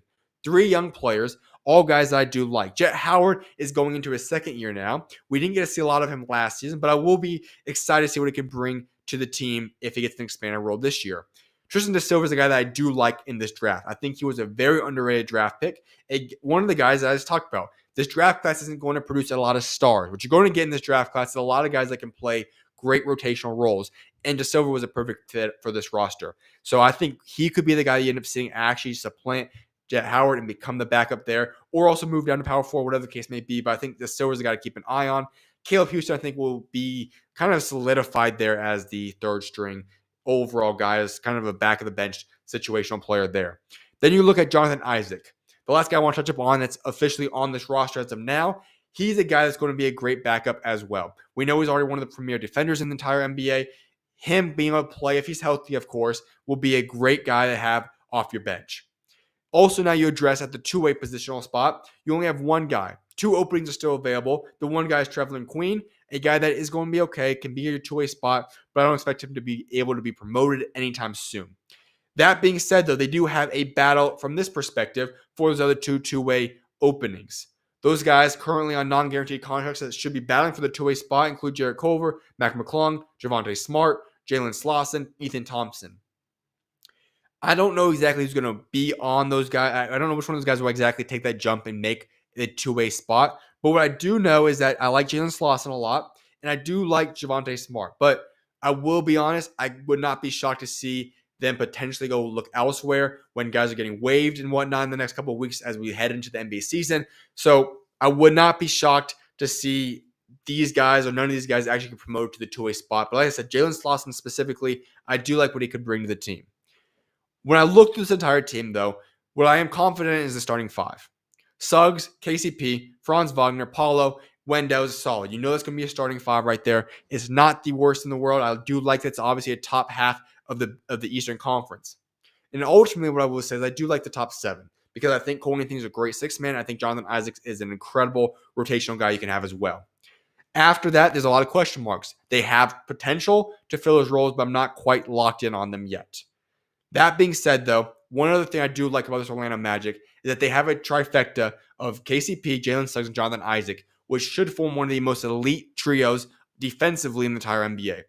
Those 3 guys will cause problems no matter who you put them on. No matter how great an offensive team you're going to go against, those 3 guys are going to be a problem to stop. So that's going to be a sensational thing to watch between those 3 right there. Ultimately, when I look at this team, like I said, I think the biggest goal for the Magic should be win a playoff series. If you can get to the second round of the playoffs, that's going to be a successful season overall. Nothing against that. Anything more than that's going to be exceeding expectations from me. I think this is a team that will be contending potentially in 2025 and going forward. But overall, the biggest goal for the Magic should be winning a series in 2024. And I think that's very, very likely. So that's what I've got for you guys for the Orlando Magic team preview. Now I allude to, we're also going to be heading into the New Orleans Pelicans team preview. The New Orleans Pelicans solidified themselves this offseason by forming one of the most elite big fours, whatever you want to call them, in the NBA. By acquiring DeJounte Murray to pair alongside CJ McCollum, Zion Williamson, and Brandon Ingram. There were a lot of different debates going on throughout the entire offseason as to whether or not Ingram would get moved or what that's going to look like. But as of this point in time, it is clear that the New Orleans Pelicans plan on moving forward with these 4 guys on the roster for this season. Well, what does that mean? That means that this team is all in on winning an NBA championship. Will they? I'm not going to have them as my favorites by any stretch of the imagination, but they have a ton of talent. I'm going to address the big weakness first because I can't really look at this roster except for the glaring hole that they have on this roster. They have 4 guys that make up an incredible big 4, if you want to call it. This is a massive problem, though. They don't have a center on the roster. They have Daniel Tice, yes, but that's no more than a backup or third-string center. Yves Missi is a guy that I do like as a potential guy that could be a good rotational player, maybe even starter by year 2 or 3. As a rookie, I'm not quite sure I'm going to rely upon him. Then you have Jeremiah Robinson-Earl, who's more so of a power forward, but on the depth chart, you have to put him at center for this team. That's the problem. Because you're in the Western Conference, and let's think about who you're going to be going up against. The best player in the NBA, Nikola Jokic. You could maybe go against the LA Lakers, and you're going to have Anthony Davis. Or then you head over to Oklahoma, you got Chet Holmgren. If the Spurs make that big jump, then you're going to be going up against Victor Wembanyama. And bare minimum, even let's say the Phoenix Suns, you have Yusuf Nurkic. And this list goes on. It's not going to be pretty to have any of these guys match up against any legitimate center in the NBA. And so the thing is that I could go praise what I'm going to go praise about this roster outside of the center position. But if that does not get addressed, the New Orleans Pelicans will be in a big trouble this season. And the thing is that the good news is that it's pretty easy to upgrade these guys.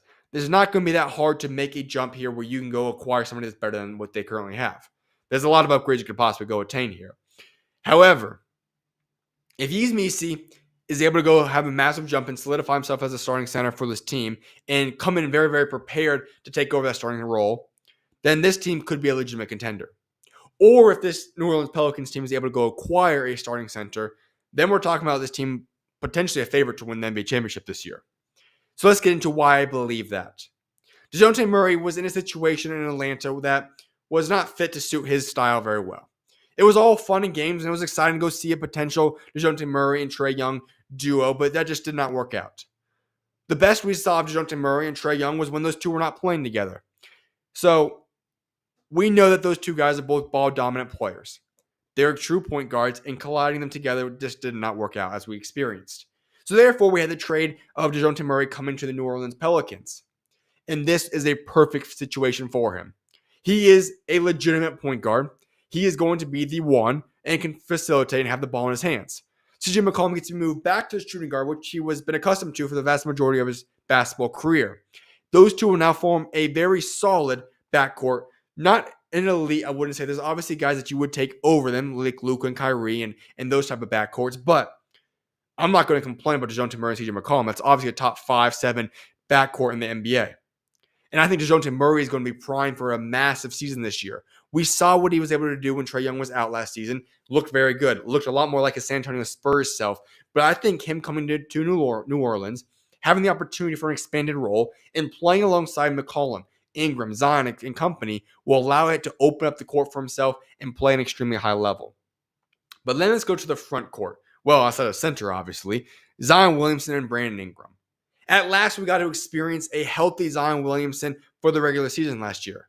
It all came crashing down when the postseason came, but Zion looks great. He looks in shape.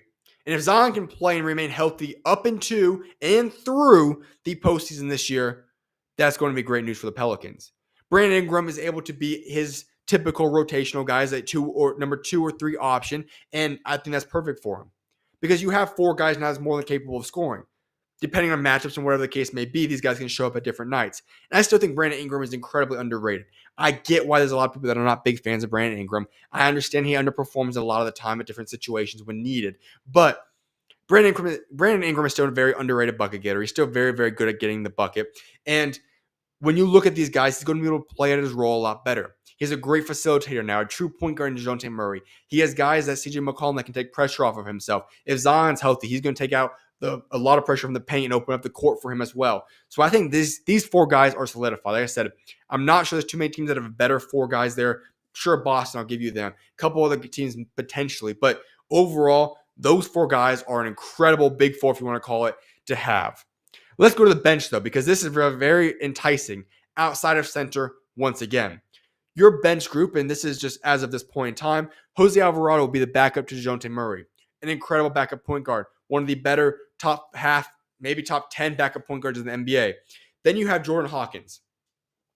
Jordan Hawkins is extremely underrated. We saw flashes last season of what he's capable of. But there was limited minutes for one reason or another. But what I will say is this. Jordan Hawkins has the potential to be a starter in the NBA. Sooner rather than later, in my opinion, as well. He is one of the premier shooters in the NBA already. I understand maybe he doesn't have a historical stat line to back that up. I believe, based upon his skill set, that he's already one of the best shooters in the NBA. When you allow him to get going, play his game, and stay hot. Not sit him down for the entire game and then put him in for a couple minutes here and there. I mean, let him go and play consistently. He's one of the best shooters in the NBA. And he was only young last season. He was only a rookie. Year 2 should be a much improved Jordan Hawkins. I think he's going to solidify himself as a rotational player this season. And then we get to the best, and I mean the best, starting front court, the wings in the entire NBA, or backup wings in the entire NBA, on that part. Trey Murphy, Herb Jones. Those are 2 guys that I would say are better than a lot of starting wings in the entire NBA. You have Trey Murphy, Herb Jones coming off your bench. Absolutely sensational duo right there. And to put it all 4 together, Jose Alvarado, Jordan Hawkins, Trey Murphy, Herb Jones. That's your backups in New Orleans. To back up DeJounte Murray, CJ McCollum, Brandon Ingram, Zion Williamson. Those 8 guys I could not be more confident in. As I've alluded to, the big problem once again for the New Orleans Pelicans is that center. If you don't have a center that you can trust and rely upon, there's going to be massive problems in New Orleans. Because you have 8 guys that I am fully confident in that are an incredible 8-man starting lineup, 4 guys off the bench. You just need a starting guy. And the good news is this. I'm interested in seeing what Herb Jones could possibly do at center. I know it's asking a lot for him, but he is one of the premier defenders in the entire NBA. If you want to call him the best defender, no problem with that at all. Herb Jones could possibly be a small ball center for this team.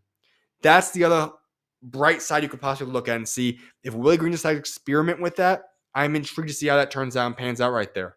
But he could be the guy that spills minutes at center if you could just get a starting caliber center on this team. That's the everything that New Orleans needs to do. Get a starting center. This is a team that I will consider a legitimate contending team.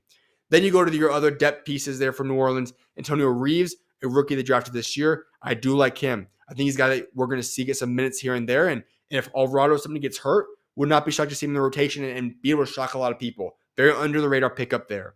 Javonte Green, I like that addition that they had as well. And then Carlo Makovic, he's another guy that's going to be a solid back of the bench piece as well. The 3 2-way spots are all signed and filled in as of now. Jamal Cain, Malcolm Hill, and Trey Jemison. Here's what I do want to address about this team that we're going to see in training camp. They have one roster spot currently open. They have 14 guys on the roster. One spot is open. Now, they have a guy on a non-guaranteed deal, Matt Ryan. Would not be shocked to see him get promoted. He's a guy that can space the floor, catch and shoot. He already has been a part of this team in the locker room now for about a year or so. I like what he brings to this team. Would not be shocked to see this go and promote him to the standard contract and make him the 15th man on this roster. Would not be shocked to see that as well. But the biggest thing, once again, is that they're going to have to find a way to attain and acquire a center. If that is via trade or whatever the case may be, and that's why they're keeping that spot open, all for that because that's the biggest need. They need a center. I can't stress this enough. They need a center, and this team could be a legitimate contending roster. Obviously, they're going all in. This team cannot be sustained for a long time because of the new tax payments and everything along those lines. So we're going to have to see this team go all in this year because I don't know if Brandon Ingram will be back the following year. If they can once again acquire a center, this team is a legitimate NBA contender. We're going to have to see what they do. Like I said, obviously, Misi's a guy that you could look to as well. But ultimately, this is a team that's going to be a playoff team as of now. Could win a playoff series, maybe even. But if they acquire center, this is a team that we could see turn the tables and legitimately win an NBA championship this year. So that's what I've got for this year's New Orleans Pelicans team preview. The final stuff I want to get into for Hardwood realities is in regards to Derrick Rose's retirement. He announced that after 15 seasons, he's retiring from basketball. He is the youngest MVP in NBA history, and he made this statement: "The next chapter is about chasing my dreams and sharing my growth." His full accomplishments throughout his career. He was the 2011 NBA MVP, becoming the youngest MVP in NBA history. He's a 3-time All-Star, a 2009 Rookie of the Year. He played for the Chicago Bulls, the New York Knicks, Minnesota Timberwolves, Cleveland Cavaliers, Detroit Pistons, and the Memphis Grizzlies. When we talk about Derrick Rose, obviously there's off the course stuff that happened early in his career. That's a whole separate thing. And I know a lot of people are just going to stress that and bring that up, so I just wanted to say that quickly. That's not the point that I want to get at. That was early in his career. Nothing happened since then. What I want to address is the storyline that I think we can all take from him. We can all sit here and say he's one of the greatest what-if stories in NBA history. We can all sit here and say that Derrick Rose could have been, should have been, would have been, whatever the case may be. What we do know is this. Derrick Rose became the youngest MVP in NBA history, tore his ACL shortly after, and battled injury after injury after injury for countless years, hindering his entire career. But yet, I just said that he lasted 15 seasons in the NBA. That's not what a lot of people are going to do in this world. A lot of people will go through 1 or 2 major injuries and give up and decide to move on from their dreams or stop pursuing or stop working hard. Not this guy. Derrick Rose had to deal with the mentality. Like, just think about that. You were at the top of the world, the youngest MVP in NBA history, almost a guaranteed lock for the Hall of Fame at only 22 years old. And that slim to none chance of not making the Hall of Fame, and maybe he still does, but overall it wasn't quite the career, obviously, as people intended it or planned for it to be. He ended up not making it and having the career he intended. But yet he stayed confident that entire time and panned out and carved out a career that lasted 15 NBA seasons, being able to mentor many great players and have a drastic impact on the game of basketball. So much so that they even have an NBA rule named after him, the Rose Rule, which is designated for a player coming off his rookie contract extension to be able to earn a 30% salary cap increase if they're able to outperform what was originally agreed upon in his deal. Essentially meaning that players overperform their contracts they sign as a rookie, that they can go get up to 30% opposed to the 25% originally allotted to them. His name will legitimately be entrenched in basketball forever. People will never forget his story. But as I said, I think the biggest lesson that we can take from Derrick Rose is that he went from an all-time great player to an all-time great inspirational story of perseverance.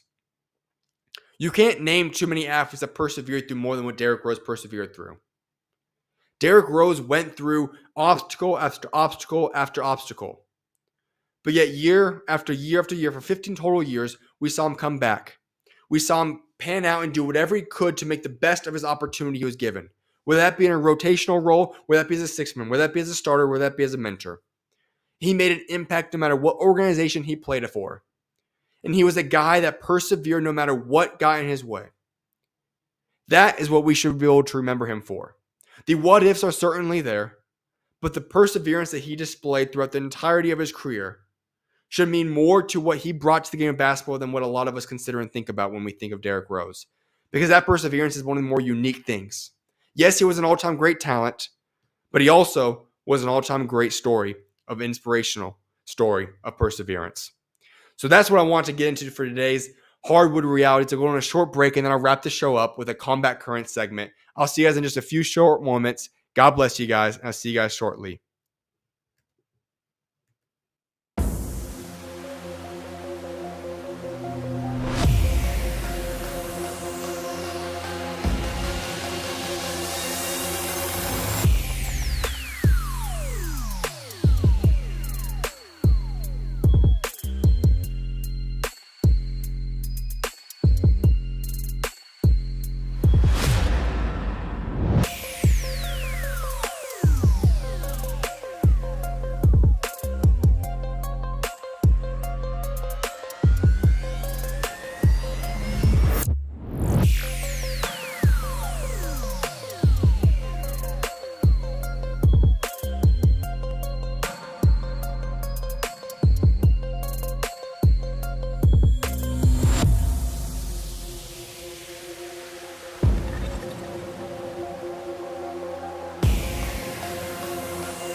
From the moment I was born, a ball was in my hands and a deep passion for sports was ignited.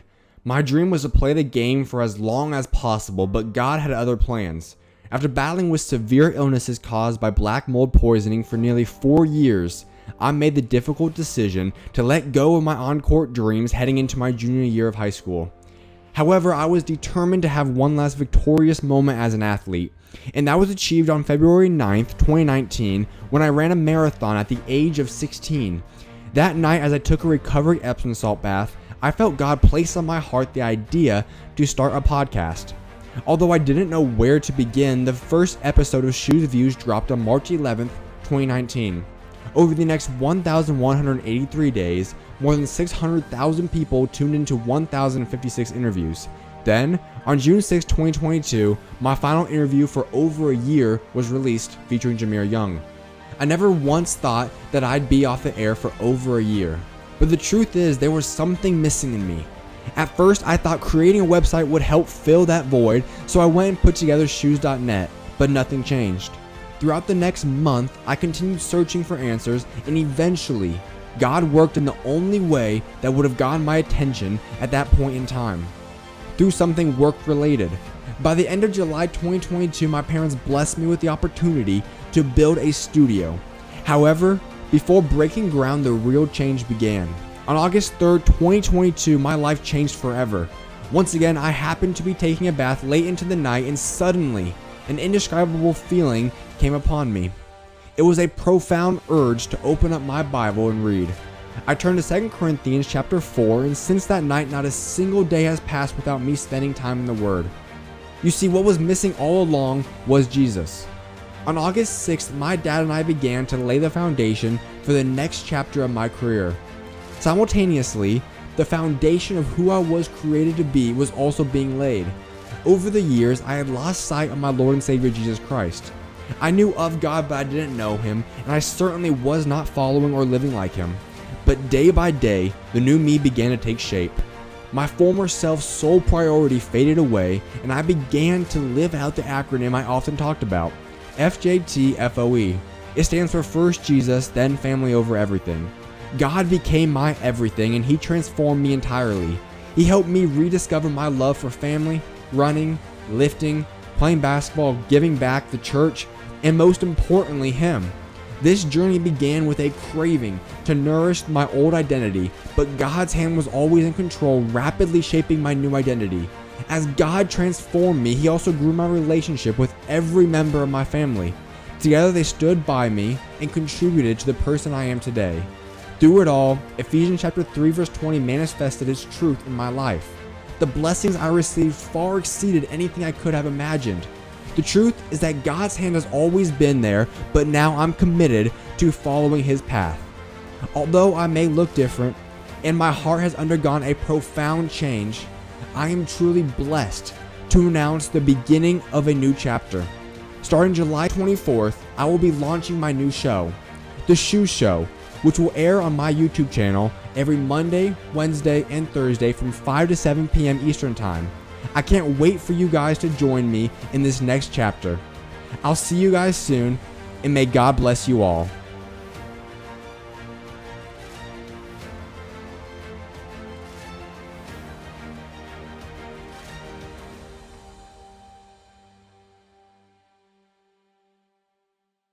There is a funny aspect about you, and that's the fact that I don't think you necessarily even tried to, but there's been countless times in your brief NBA career already that you've made it viral. You've made memes of yourself, whatever it might be. One of which was in the midst of that 40-point streak. You obviously broke LeBron's record, and you made your comment saying about, well, I'm not really a LeBron guy, I'm a Kobe guy. And I don't think you even intended that to go viral. Now you have that. Nah, not at all.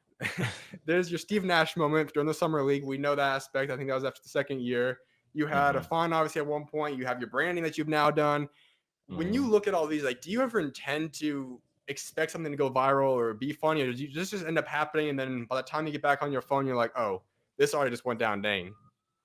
Bro, that's crazy. No, not at all. No, because even with my brand, like when a random person asks me, because random people always see like, oh, he's so serious, and I'm just like, bro. And then I say it all the time. Like I say it no matter what. And I said it at one time and it blew up. And I was just like, I mean, I said it, I've been saying it every time. Like somebody asked me that. So then that blew up. And then the Kobe thing, I was just being honest. I mean, it's no disrespect to LeBron. Obviously, I love looking at LeBron playing stuff like that. You know, he's done a lot for the game and stuff. But it's just me being a fan of basketball, me growing up with Kobe, just, my love for Kobe is like unmatched. So, really that part. So really everything I say, I'm just like, I mean, I'm not really intending to go viral. I'm just speaking what's on my mind at that point. So, if it goes viral, it goes viral. Staying consistent, I move with the clock. I'm in the zone, I'm not casting a stone. I'm finna stand on a rock, firm foundation. I got that dog in me, like 101 Dalmatian. I got girl with me, so I know that I'm still finna make it. I'm still finna take it. I hopped in the ring and I'm still going crazy. I cut off this shit like I just got a taper. I walk in the storm and then God gave me favor. I'm still going forward. I just had to lock in the Lord. I knew that I'm finna make it. Throwing my old self, he got deported. Shout out to the king and I'm finna take it. Welcome back, everyone, to the SchuZ Show. This is the final portion of today's show, Combat Currents, unmasking combat currents of today's fight world. That being said, obviously, as people are obviously covering the combat sports world, the fight card for this weekend is beginning right now. So, actually about a half hour ago. So, therefore, since I have the interview set for today, I'm not going to get into a fight preview since they're already pretty much going on as we speak. But I will bring to you guys a full recap of everything that went down today on Monday's episode. So, we'll get into that then. Therefore, what I do have in store for you guys is two different parts to this segment. The first one is we'll be going through some fight rumors going on in today's fight world, but fights that are potentially being scheduled moving forward. The very first one is over the past 48 hours or so, David Benavidez, who obviously is well known as one of the top pound for pound fighters in the world. He was supposed to be rumored or was rumored to fight David Morrell. They were going back and forth on Instagram stories, and it appears that that's always something that's going to be something that we need to look forward to in the future. Although we all got very extremely excited for that, that's not the case that we're going to have. But what we do find out now is that he's going to be facing Jesse Hart, who hasn't fought in 3 years, in December. But then we also find out that Jesse has no idea about this possibly even going down anyway. So in that whole regard, that's what I got for you guys. Nobody knows exactly what's happening. The fight that we all wanted to see have happen between the two Davids doesn't seem like it's going to be happening soon. And then we see the fight that we don't really want to see in Jesse Hart might not even be happening either, which I guess is good. So that's where we stand with David Benavidez as of this point in time. But the expectation seems to be that we will see him fight at least one more time in 2024. So that's a good thing, I guess. The next thing is that big fight news, and this one I do like a lot. Junto Nakatani, he has welcomed the challenge of Naoya Inoue. Obviously, the pound for pound, in my opinion, number one fighter in the world. He has challenged him to fight his brother Takuma Inoue for the WBA and WBC Bantamweight World Title Unification fight, which will then allow him to, if he wins that fight, to move up and fight him for undisputed WBA, WBC, IBF, and WBO Super Bantamweight World titles. That's going to be the mega fight we all want to see. When we talk about Junto, he's now officially emerged and solidified himself as a top 10 pound for pound fighter in the world. And we all know that the big fight that we want to see is Naoya Inoue versus Junto.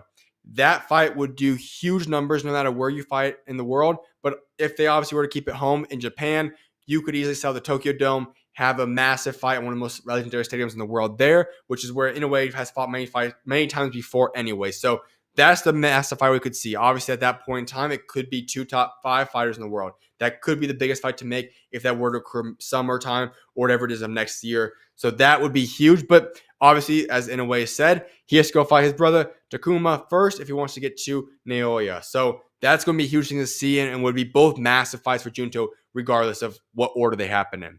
Then we got news from Eddie Hearn in regards to a possible Daniel Dubois Anthony Joshua rematch. Here's the exact quote details here.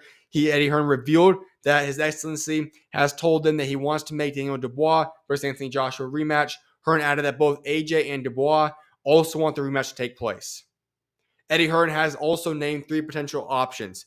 These seem to be the only people on the table if the rematch occurs or not. The 3 options for AJ's next fight include Tyson Fury, Daniel Dubois rematch, or the Deontay Wilder fight. Now, I've addressed a few of these in recent episodes. The rematch with Daniel Dubois, I'm all for it. It makes sense. Ultimately, we saw AJ hurt him. We saw him hurt him in the 5th round there right before he got KO'd. AJ was hurt already, and he found the power to be able to go and still hurt Dubois. Is it a fight that I'm going to favor AJ in now? Absolutely not. Is it a fight that we possibly could see him have success in and maybe even upset again now, Daniel Dubois? Sure. But not a fight I'm against at all, especially if Daniel Dubois' unifying undisputed fight isn't until later on and he wants to fight soon. Then the Tyson Fury fight, we all know what that one looks like, and the only way that's going to occur is if Fury loses on December 21st. That's fine. The Deontay Wilder one is another one, like I said, that's the last hurrah fight. If that occurs, great for both guys. The loser that's going to have to retire right after the winner, I don't know what advantage it really gives them. But that's what we have in store for AJ and Daniel Dubois potentially happening in a rematch there. Then the other news that came out just a few days ago, Jaron Boots Ennis, he will defend his IBF welterweight world title in the rematch that all of us do not want to see. Karen is the fighter. He's going to be fighting again. We already saw it happen one time. Not a good fight at all. He's defending his championship there. We all know the whole dilemma that occurred when it was supposed to be Brian Norman to begin with. Then he sort of moved to 154. He's not doing that. So he's going to be fighting a pointless fight on November 9th in Philadelphia. That's that. Nobody really wants to see it overall. He's going to win that fight. He should win that fight. Otherwise, it would be a massive upset. But that's what we have going on there. Here's the biggest problem I have with that, though, is I'm a little bit skeptical as to why Jesse Bam Rodriguez is going to be co-main event of this fight. And he'll be defending his WBC super flyweight world title against Pedro Guevara in Philadelphia that same night. Now, I understand because of the fact that it's in Philadelphia, Boots is home, that he would be the main event there. But why is Bam fighting on the undercard for Boots? Bam is regarded as a top 5 pound-for-pound fighter. He just sold out the Phoenix Sun Stadium just a few months ago. He has already grown massively. He can sell out most basketball stadiums in the world. He is going to be a guy that's already one of the box office fighters out there, the top 5 pound for pound guy, in my opinion. And to see him being the co-main makes no sense at all. So I'm not for that at all.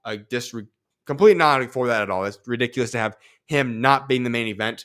But that's what we now have in store for us on November 9th in Philadelphia. Then we have Gervonta Davis. Tank versus Lamont Roach is reportedly now the front runner for Tank's next fight in November or December. Rayo is also a possibility, but that seems to have now been officially ruled out. Now, here's the details about the Gervonta Davis fight, which makes this even weirder of a situation when this already is a fight, once again, we also do not want to see. That seems to be the theme of this right now. A lot of the news that's been coming out is fights that we just don't really want to see right now, which is unfortunate. That being said, though, Tank versus Lamont Roach is reportedly could take place on December 21st, the same exact date as the rematch of the heavyweight undisputed fight between Alexander Usyk and Tyson Fury.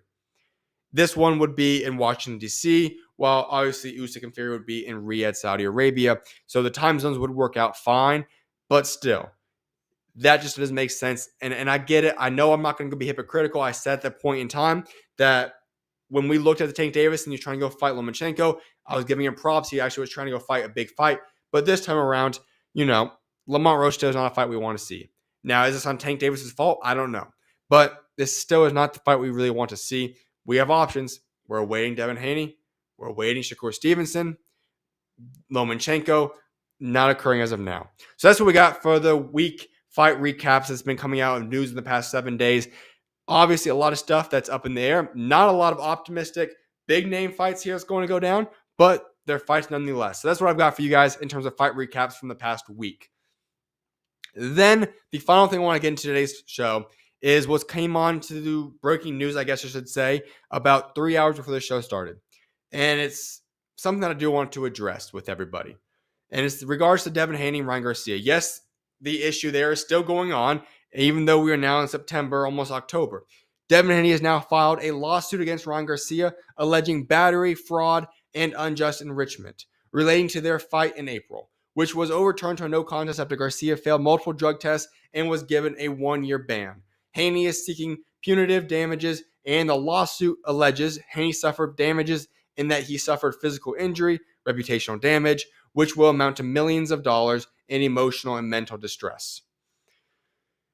That's not it, because then Devin Haney's father / trainer Bill Haney comes out with another statement on the lawsuit, and this is a statement which gets ridiculous.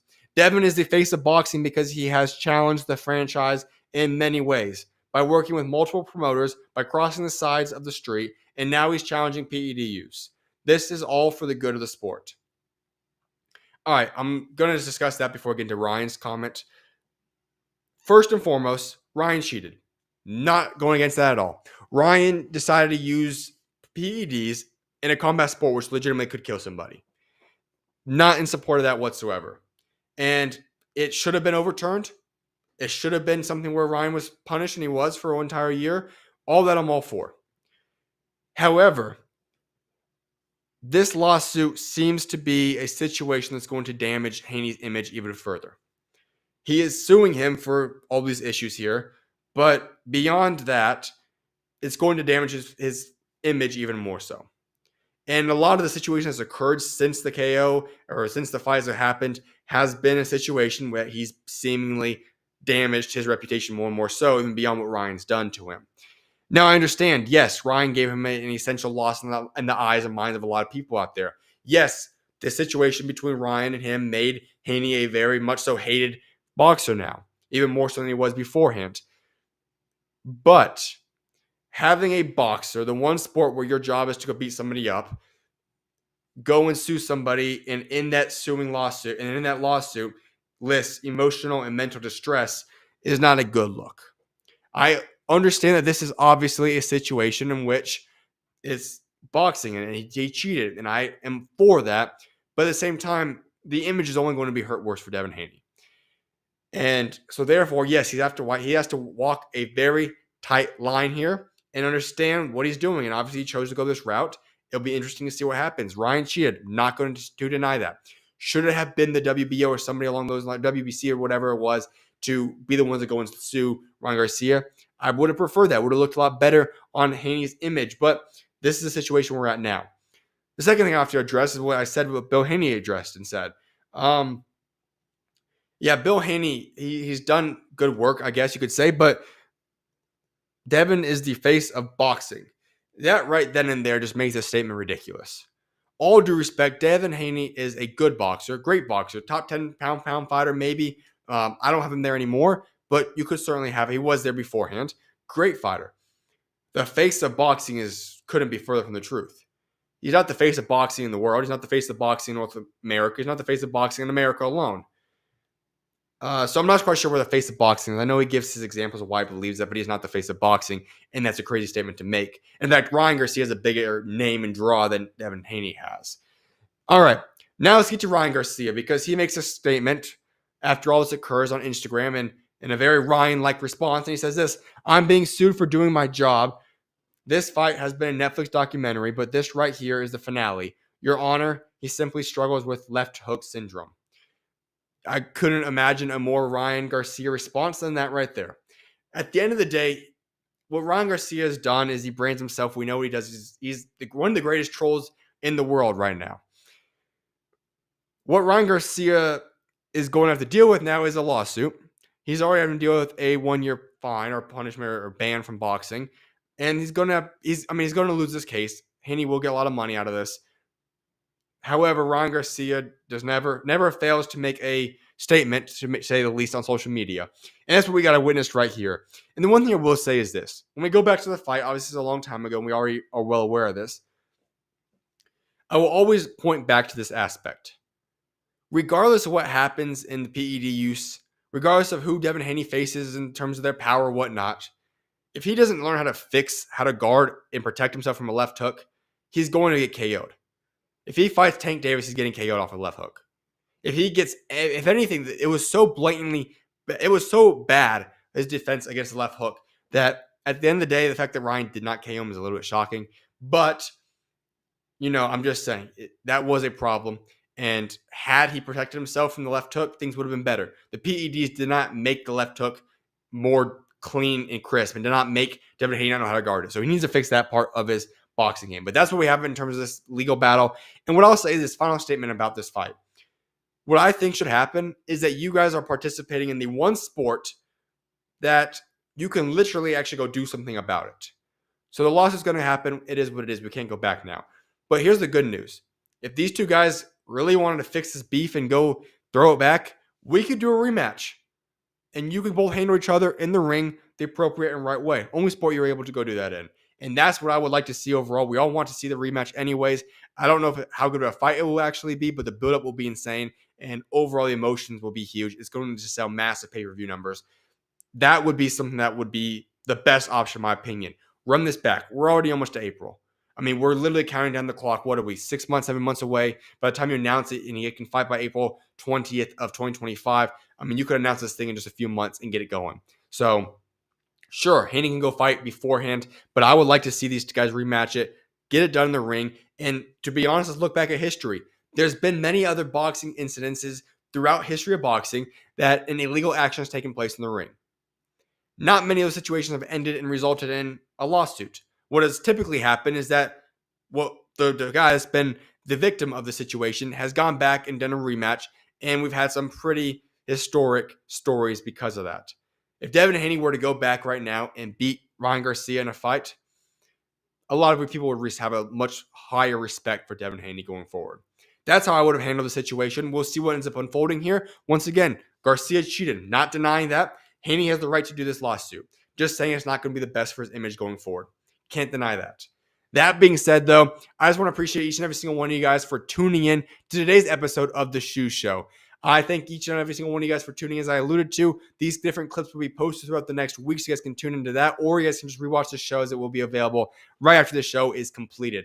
So I appreciate each and every single one of you guys for tuning in once again. Have an incredibly blessed weekend. I'll see you guys back on Monday. God bless you guys all. Thank you guys for tuning in today. Once again, SchuZ is out.